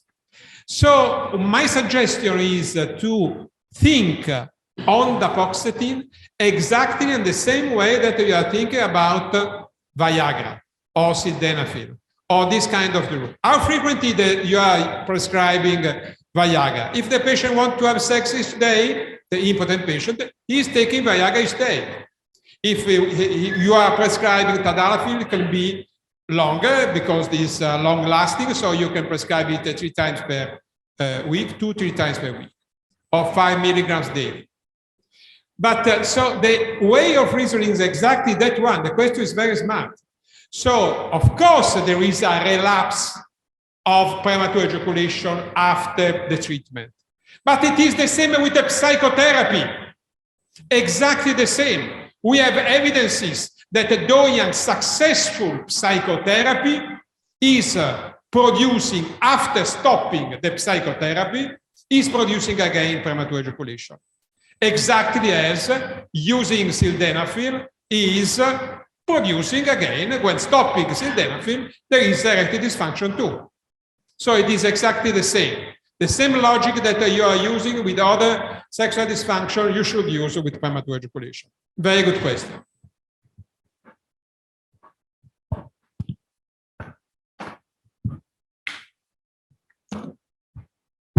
Thank you, Professor, for nice answers. Cái này thì cũng đúng như vậy đấy. Ngay từ đầu chúng ta đã nói rằng điều trị cái này là điều trị triệu chứng. Thì bao giờ mà bệnh nhân cứ có nhu cầu quan hệ tình dục thì chúng ta điều trị thôi. Thế còn bệnh nhân mà không có nhu cầu quan hệ tình dục thì chúng ta dừng. Về mặt nguyên tắc thì dapoxetin cái này là thời gian bán thải chỉ 6 tiếng thôi. Và mỗi một ngày các bạn có thể dùng một lần nếu như bạn có gọi là daily sexual activity. Thế còn thì nếu mà bạn mà không có đủ sức để mỗi ngày một lần thì bao giờ có điều kiện quan hệ tình dục thì các bạn dùng. Mà cũng không nên là một ngày dùng 2 lần liền một lúc, bởi vì sau thời gian bán thải của nó 6 tiếng. Và kinh nghiệm bản thân của tôi thì như thế này. Tôi thường hay dùng là cho khoảng 6 tháng. Đến lúc mà bệnh nhân cảm thấy rằng em rất tự tin rồi, em không cần phải dùng nữa thì ok, cho người ta dừng lại. Thì bao giờ mà ta quay lại, người ta bảo em lại bao giờ xuất hiện bị thì mình lại cho dùng. Thì nó có cái tác dụng lên vấn đề về tâm lý đấy. Lúc bây giờ là cả người bệnh cũng như đối tác người ta quen với trạng thái đấy rồi, người ta tự tin rồi. Và trong quá trình mà điều trị dapoxetin thì mình khuyến khích người ta quan hệ dày lên một tí. Bản thân cái việc mà quan hệ tình dục đều đặn cũng đã giúp cho chúng ta kiểm soát tốt hơn rồi. Nó đấy bị quá xúc cảm quá mức rồi cho nên kiểm soát được. Vì vậy mà cũng không phải lo lắng đắn đo gì lắm, mình không phải quan tâm gì lắm cho đến cái việc là phải dùng đến bao giờ và dùng như thế nào. Thế còn trong thực tế thì tôi cũng giống như là thầy Gianzini, chúng tôi dùng kết hợp với PDE5 là cái liệu pháp đầu tay của tôi. Thế và bao giờ tôi cũng sử dụng là PDE5 liều nhỏ hàng ngày kết hợp với lại cái dapoxetin này thì tôi thấy hiệu quả và rất là tốt. Ngoài cái chuyện mà cải thiện về thời gian xuất tinh nhưng mà cái mức độ hài lòng của ta thì rất là tốt. Thì các bạn cứ tự tin các bạn điều trị thôi. Thank you, Professor. Nào, chúng ta còn câu hỏi gì nữa không ạ? Bác sĩ Lượng, một bác sĩ sản khoa đến từ khoa sản của Bệnh viện Đa khoa tỉnh Quảng Ninh ạ. Mời bác sĩ Lượng. Và cảm ơn giáo sư về bài giảng rất hay ạ. Em xin hỏi giáo sư và thầy thì trong trường hợp mà bệnh nhân có rối loạn kiểm soát cả xuất tinh và rối loạn cương dương đấy ạ, thì mỗi bệnh nhân thì sẽ có cái vấn đề nổi trội, ví dụ về rối loạn cương dương hoặc rối loạn xuất tinh riêng đấy. Thì mình điều trị thì nãy thầy có nói là mình điều trị, ví dụ có những trường hợp mình sẽ ưu tiên là dùng thuốc điều trị rối loạn cương dương trước. Thì cho em hỏi, nếu trong trường hợp mà dùng cả bệnh nhân mà nó có rối loạn xuất tinh là chủ yếu đấy, mình dùng cả điều trị rối loạn xuất tinh và điều trị rối loạn cương dương, dùng cả dapoxetin và PDE5 đấy, thì cái cách mình dùng thuốc như nào để nó hạn chế cái ảnh hưởng đến, bởi vì hai cái thuốc này mình uống sẽ, nếu mà uống gần nhau thì liệu nó có ảnh hưởng đến các cái tác dụng tương tác thuốc không ạ, để làm hạn chế cái tác dụng phụ của chúng với nhau. Em xin cảm ơn. Again, this is a very good question. I wrote an article. The title of that article was Who Comes First? Who comes first is exactly addressing your question. Very smart question. What I have to do when I have comorbidities. It is true that a medical doctor should use as less drug as possible in order to succeed, in order to have a success. So my suggestion for the simple cases where there is ED or subclinical ED plus premature ejaculation, according to the Italian Society of Andrology, is to use PD5 first.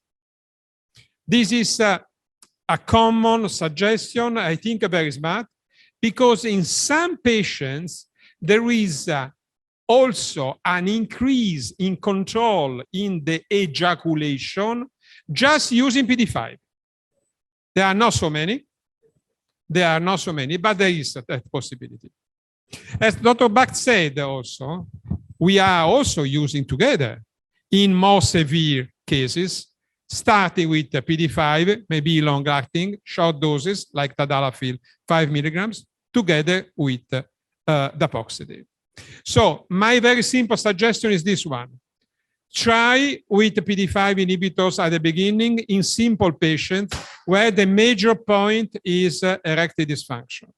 And then when it's fixed, the erectile dysfunction, when the patient is strong enough in the erection, when the patient is confident enough in the erection, you can go to dapoxetin. Or you can go to dapoxetin in association with other drugs.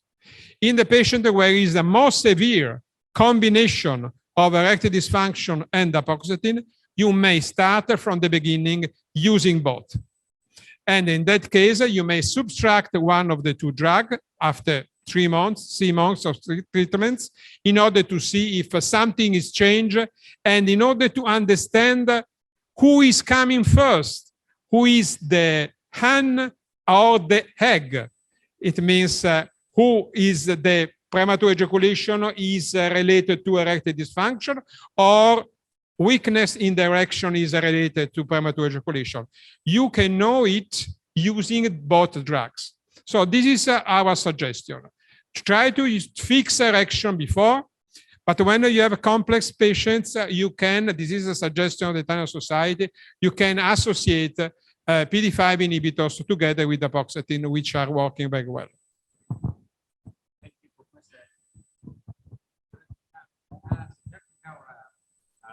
Thực tế ra là như thế này. Trên lâm sàng thì bác sĩ lâm sàng là một người rất là quan trọng.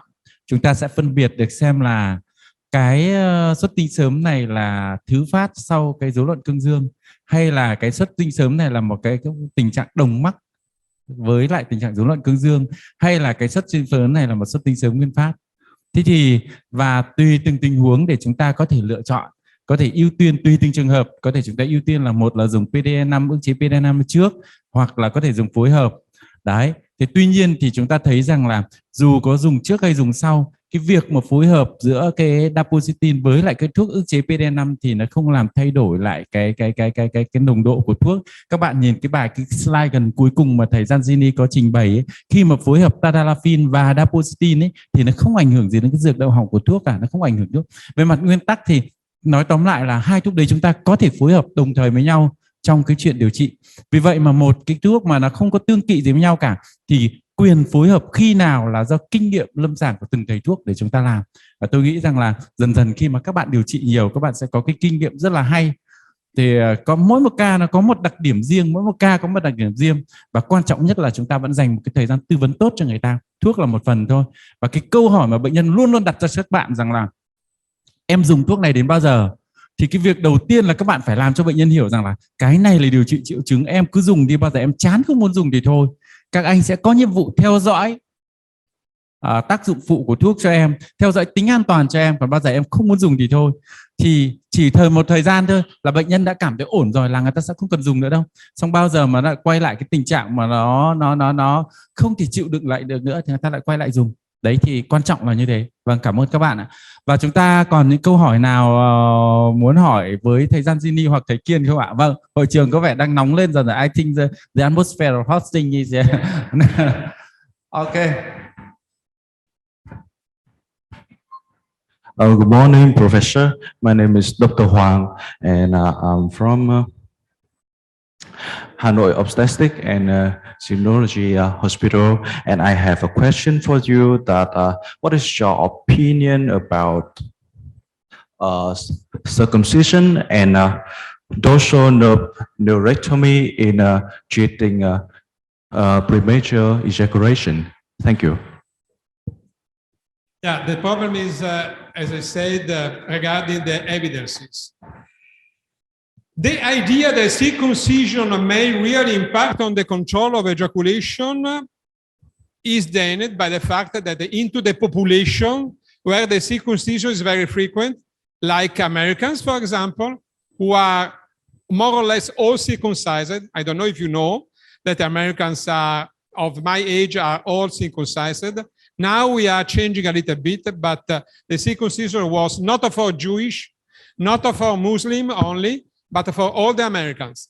And the prevalence of premature ejaculation is very similar to the other countries. So there is not a real improvement of the control over ejaculation. As well in Israel, as well in the Muslim countries, I have a lot of relationship with doctors in Middle Orient, in Israel, as well in South, in the Gulf countries. They have the same problem too. So it seems quite clear that circumcision is not really acting on it. What about the neurotomy? The neurotomy also is without enough evidences. And also it is a definitive treatment that you cannot go back after this treatment. So until we do have more strong evidences, we cannot suggest such a treatment, which can be risky. I know that there are some countries using it very frequently, like China, for example. I'm discouraging the use of it because it's off-label. And as I said, absolutely definitive. And I am pretty sure that if we go back more deeply into the sexual life of the patients after the neurotomy, they may do experience some problems in the erection too. And those problems will be very difficult to be fixed after the operation. So I'm not sure that, I am not a surgeon. So it is your experience as surgeons better than mine. But if I'm reading current literature, I cannot suggest this kind of treatment, not at all.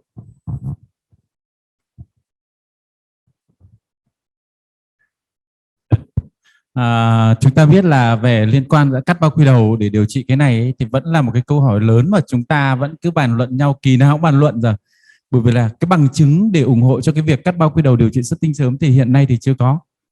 Thế thì chúng ta biết rằng là cái xuất phát điểm của cái việc mà người ta đưa ra cái chuyện là cắt bao quy đầu để điều trị xuất tinh sớm thì xuất phát từ mấy cái nghiên cứu của tác giả Trung Quốc, cho rằng là đầu bao quy đầu nó chi phối cái số lượng đầu tận cùng thần kinh nó nhiều. Cho nên người ta quan niệm rằng cái việc mà cắt cái bao quy đầu đi thì nó sẽ làm giảm cái nhạy cảm ở đầu bao quy đầu và nó có tác dụng rất tuyệt đối. Tuy nhiên trên thực tế thì không phải như vậy. Không phải một trường hợp nào thì cắt bao quy đầu đi cũng là giải quyết được vấn đề xuất tinh sớm. Một số bệnh nhân thì có tác dụng cơ chế về sau thì không giải thích được. Tuy nhiên một số bệnh nhân này cắt bao quy đầu xong thì lại trở nên sớm hơn. Thì cũng không giải thích được vì sao cả. Cho nên cho đến nay thì chưa có bằng chứng ủng hộ cho nó cái việc cắt bao quy đầu để điều trị xuất tinh sớm. Tuy nhiên có cái bằng chứng cho cái việc rằng là cắt bao quy đầu để làm hạn chế các cái bệnh lý mà các cái lây nhiễm qua đường tình dục thì đã có rồi. Cho nên nếu giả sử chúng ta có chỉ định mà cắt bao quy đầu cho bệnh nhân về dự phòng các cái lây nhiễm qua đường tình dục thì chúng ta được. Còn nếu mà chúng ta tư vấn để cắt bao quy đầu để điều trị xuất tinh sớm thì vẫn là phải chờ đợi thêm các cái kết quả, các bằng chứng tiếp theo. Tuy nhiên trên thực tế thì chúng ta thấy rằng là cắt bao quy đầu là một cái thủ thuật có thể kiếm được tiền, có thể kêu gọi được bệnh nhân. Vì vậy mà tất cả các nơi đều có xu hướng rằng lấy nó là một cái biện pháp đầu tay để điều trị cắt bao quy đầu. Vâng, cảm ơn các bạn ạ. Các bạn còn câu hỏi nào nữa không ạ? Bác sĩ Tuấn ạ, mời bác sĩ Tuấn ạ. Dạ em chào thầy ạ. Sau là có 2 câu hỏi nữa nhá. 2 câu hỏi nữa nhá. Có bác sĩ nào có câu hỏi liên quan đến female dysfunction thì cố gắng chuẩn bị nhá. Ok. Dạ vâng, em xin tự giới thiệu, em là Tuấn, em đang công tác tại Đại học Phenica. Thế thì em có một câu hỏi cho thầy, đó là hiện nay thì cái phương pháp điều trị xuất sớm thì đầu tay vẫn là dapoxetin ạ. Tuy nhiên là gì? Thuốc này thường phải dùng trước cái quan hệ thì nó sẽ rất là phiền toái cho bệnh nhân, vì đôi khi nó sẽ không chủ động được trong cái vấn đề là cái thời gian khi nào mình quan hệ. Và cái thứ hai nữa là cái chi phí của thuốc thì cũng khá là đắt. Nhất là Việt Nam thì không phải là ai cũng có điều kiện dùng thuốc ạ. Đó. Thế thì trong cái bài chia sẻ của thầy cũng có nói về cái phương pháp, đó là cái nghiệm pháp như là stop start ấy, hay là squeeze, bấm đầu dương vật ấy. Thế thì cho em hỏi là cái hiệu quả của các cái phương pháp như là stop start hay là bấm đầu dương vật đấy thì như thế nào ạ? Dạ vâng. Okay, it is a very good point. Definitely the price is an issue. And I have to say that the survey which has been done in several countries regarding the reasons of having problem with the dapoxetin are not really related to the price. It is a very important point, but not so strong, because for many patients, well educated, the quality of the sexual intercourse could be very important. So they're happy to spend money for improving that quality. So I know that is a problem for poor patients, of course, but it's not such a big problem. And my suggestion is not to communicate it to the patient as a huge problem, because this is not the feeling of the majority of the patients. I forgot the second question, which was very interesting too. Can you remember me what you said there? the second point you raised. Stop and start. Oh, sorry. It's very important. Absolutely. Very, very interesting. Okay. Stop and start and squeeze are treatment. One has been created by a urologist, Siemens, and others has been created by Master Jones, a gynecologist and the wife. She was not graduated.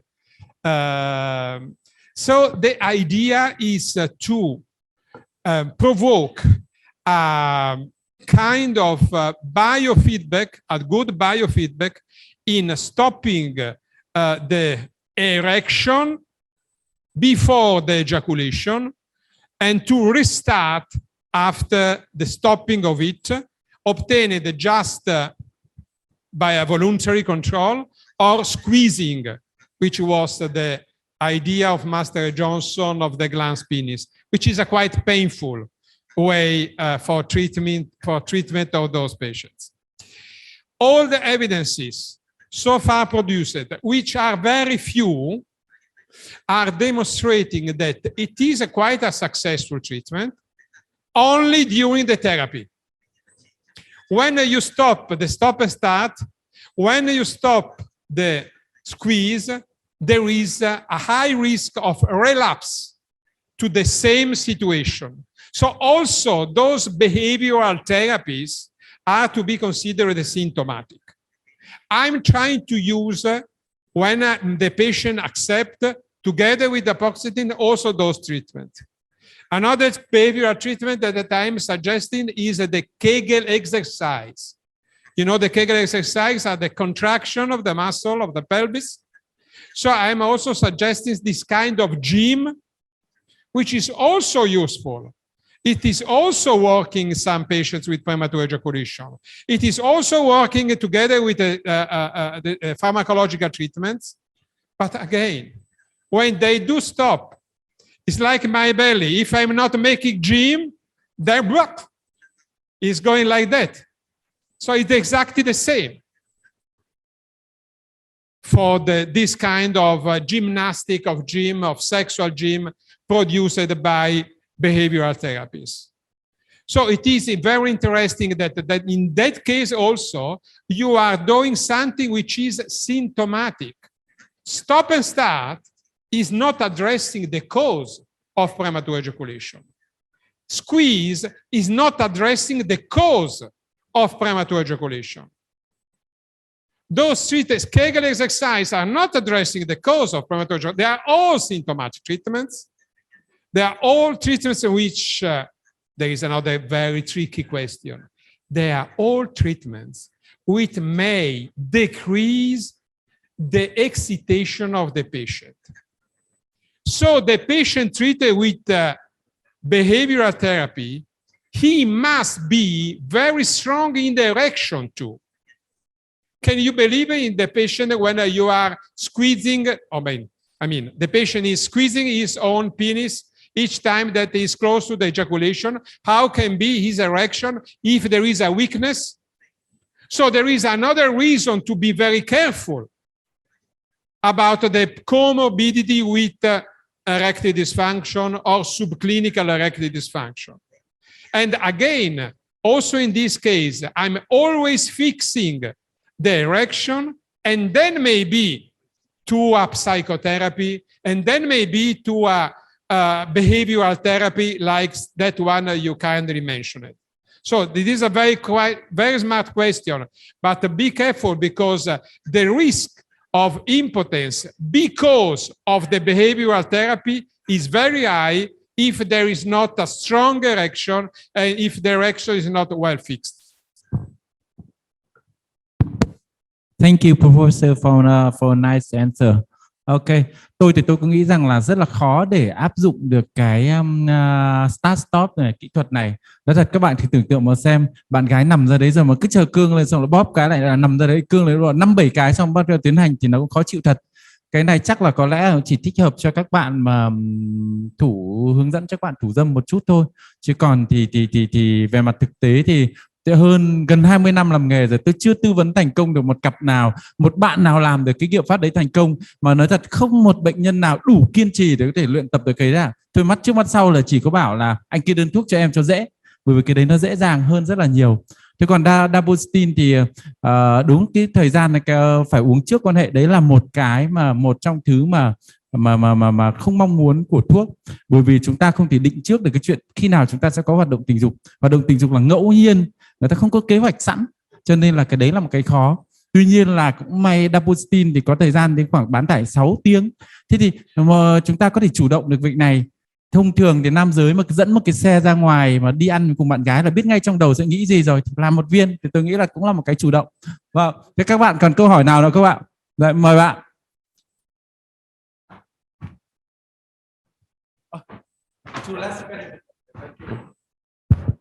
Because your topic is so hot, so all the candidates sitting here until now is more than 12 hours. Okay.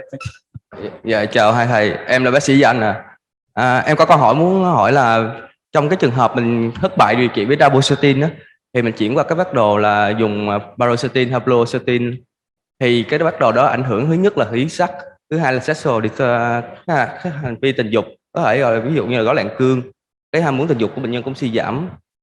Thì trong cái trường hợp đó, cái slide của thầy có đề cập là nó có cái mình không mong muốn nhất là tăng cái tỷ lệ, tăng cái nguy cơ tự tử, thì liệu mình có nên đem vô cái liệu trình của mình là 3 tháng hoặc 6 tháng mình cho bệnh nhân tư vấn đi khám bác sĩ tâm thần hay không ạ? Em xin hết.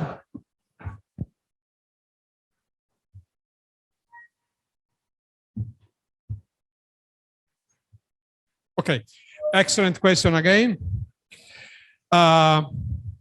First of all, 30 milligrams of Dabocytin is the initial dose. Then you have to wait for at least 6 to 8 attempts before to titrate to 60 milligrams.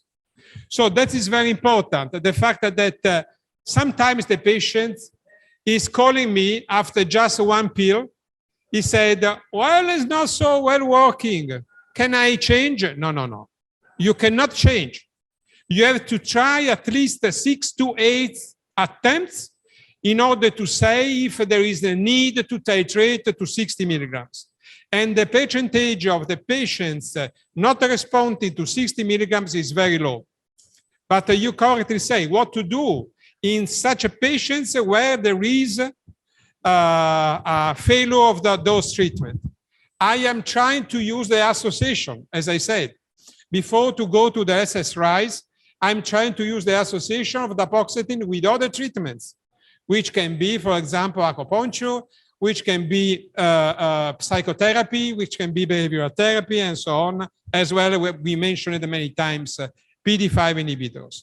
But what to do? What to do when there is a need to go to the SSRIs in order to avoid the PSSD, the post-SSRIs sexual syndrome, as well the risk of suicide. I am lucky because my son is a psychiatrist. So I am discussing with my son each time about it. Definitely, the need for a psychiatric consultation, in my mind, is really mandatory when you are prescribing SSRIs off-label. I wanted to know from my son, I want to know from the psychiatrist if there is a risk of suicide. And do you know which is the mechanism for the suicide? The mechanism is that SSRIs are not working enough for this kind of patient. In that patient, SSRIs are risky because the mood is increased enough to make suicide in those depressed patients. I don't know how many of you are psychiatrists. I'm not a psychiatrist. Being not a psychiatrist, I'm not so sure that I'm able. You are a psychiatrist. You don't? In those patients, I'm not so sure that I'm able to recognize the real deep depression with the risk of suicide. So that's the reason why I'm always asking the opinion of the psychiatrist. Can I use SSRI? Is there a risk for suicide? And also regarding this very new issue of PSSD, post-SSRI sexual syndrome, we are trying now, I hope next year to come back here with a new data about it. We are trying to identify the personality risk regarding the PSSD syndrome.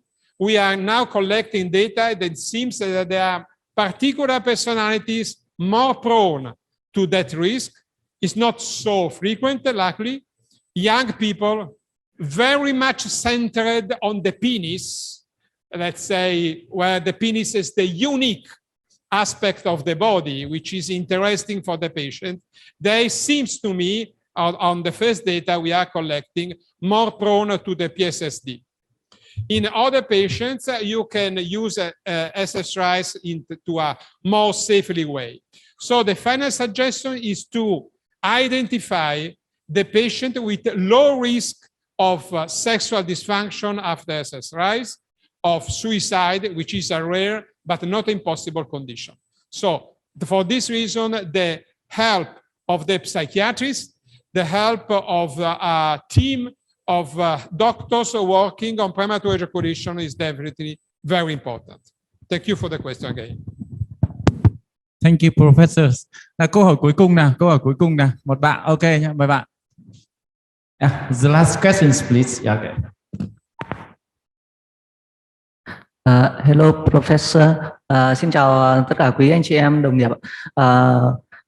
I am Dr. Dự, come from rehabilitation department in Hanoi Medical University Hospital. I have a question. How is the effect of neuromodulator in ED? Neuromodulator. Điều biến thần kinh ạ.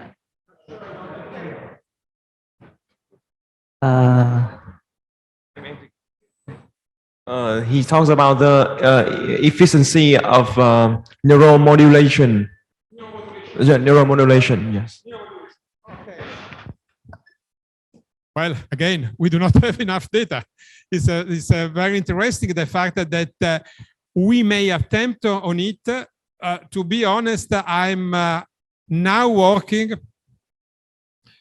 on the possibility to understand if the SSRIs, and in particular dapagliflozin, may act also in the neuromodulation in the periphery, not just centrally, but also in periphery. The possibility to interact with the neuromodulation is the aim of the tramadol use. Tramadol is a blocker of the acting on the opiatergic system centrally.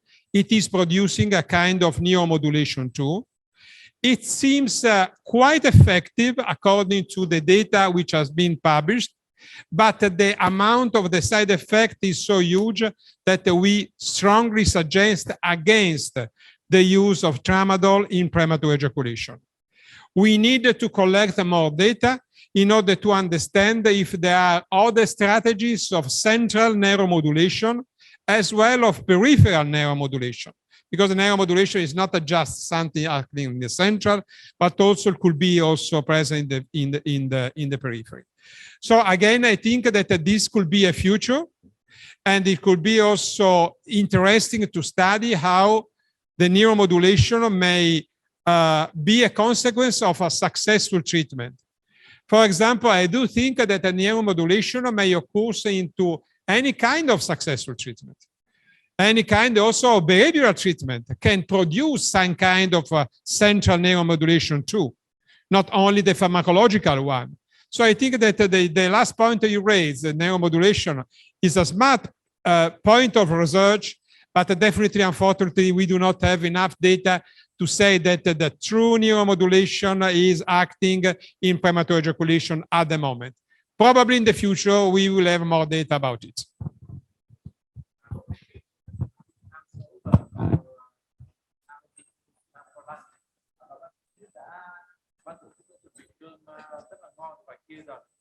123 là một hãng cơm rất là nổi tiếng, năm nào cũng cung cấp cho chúng ta với cái sự vừa ngon là vừa đảm bảo vệ sinh an toàn thực phẩm.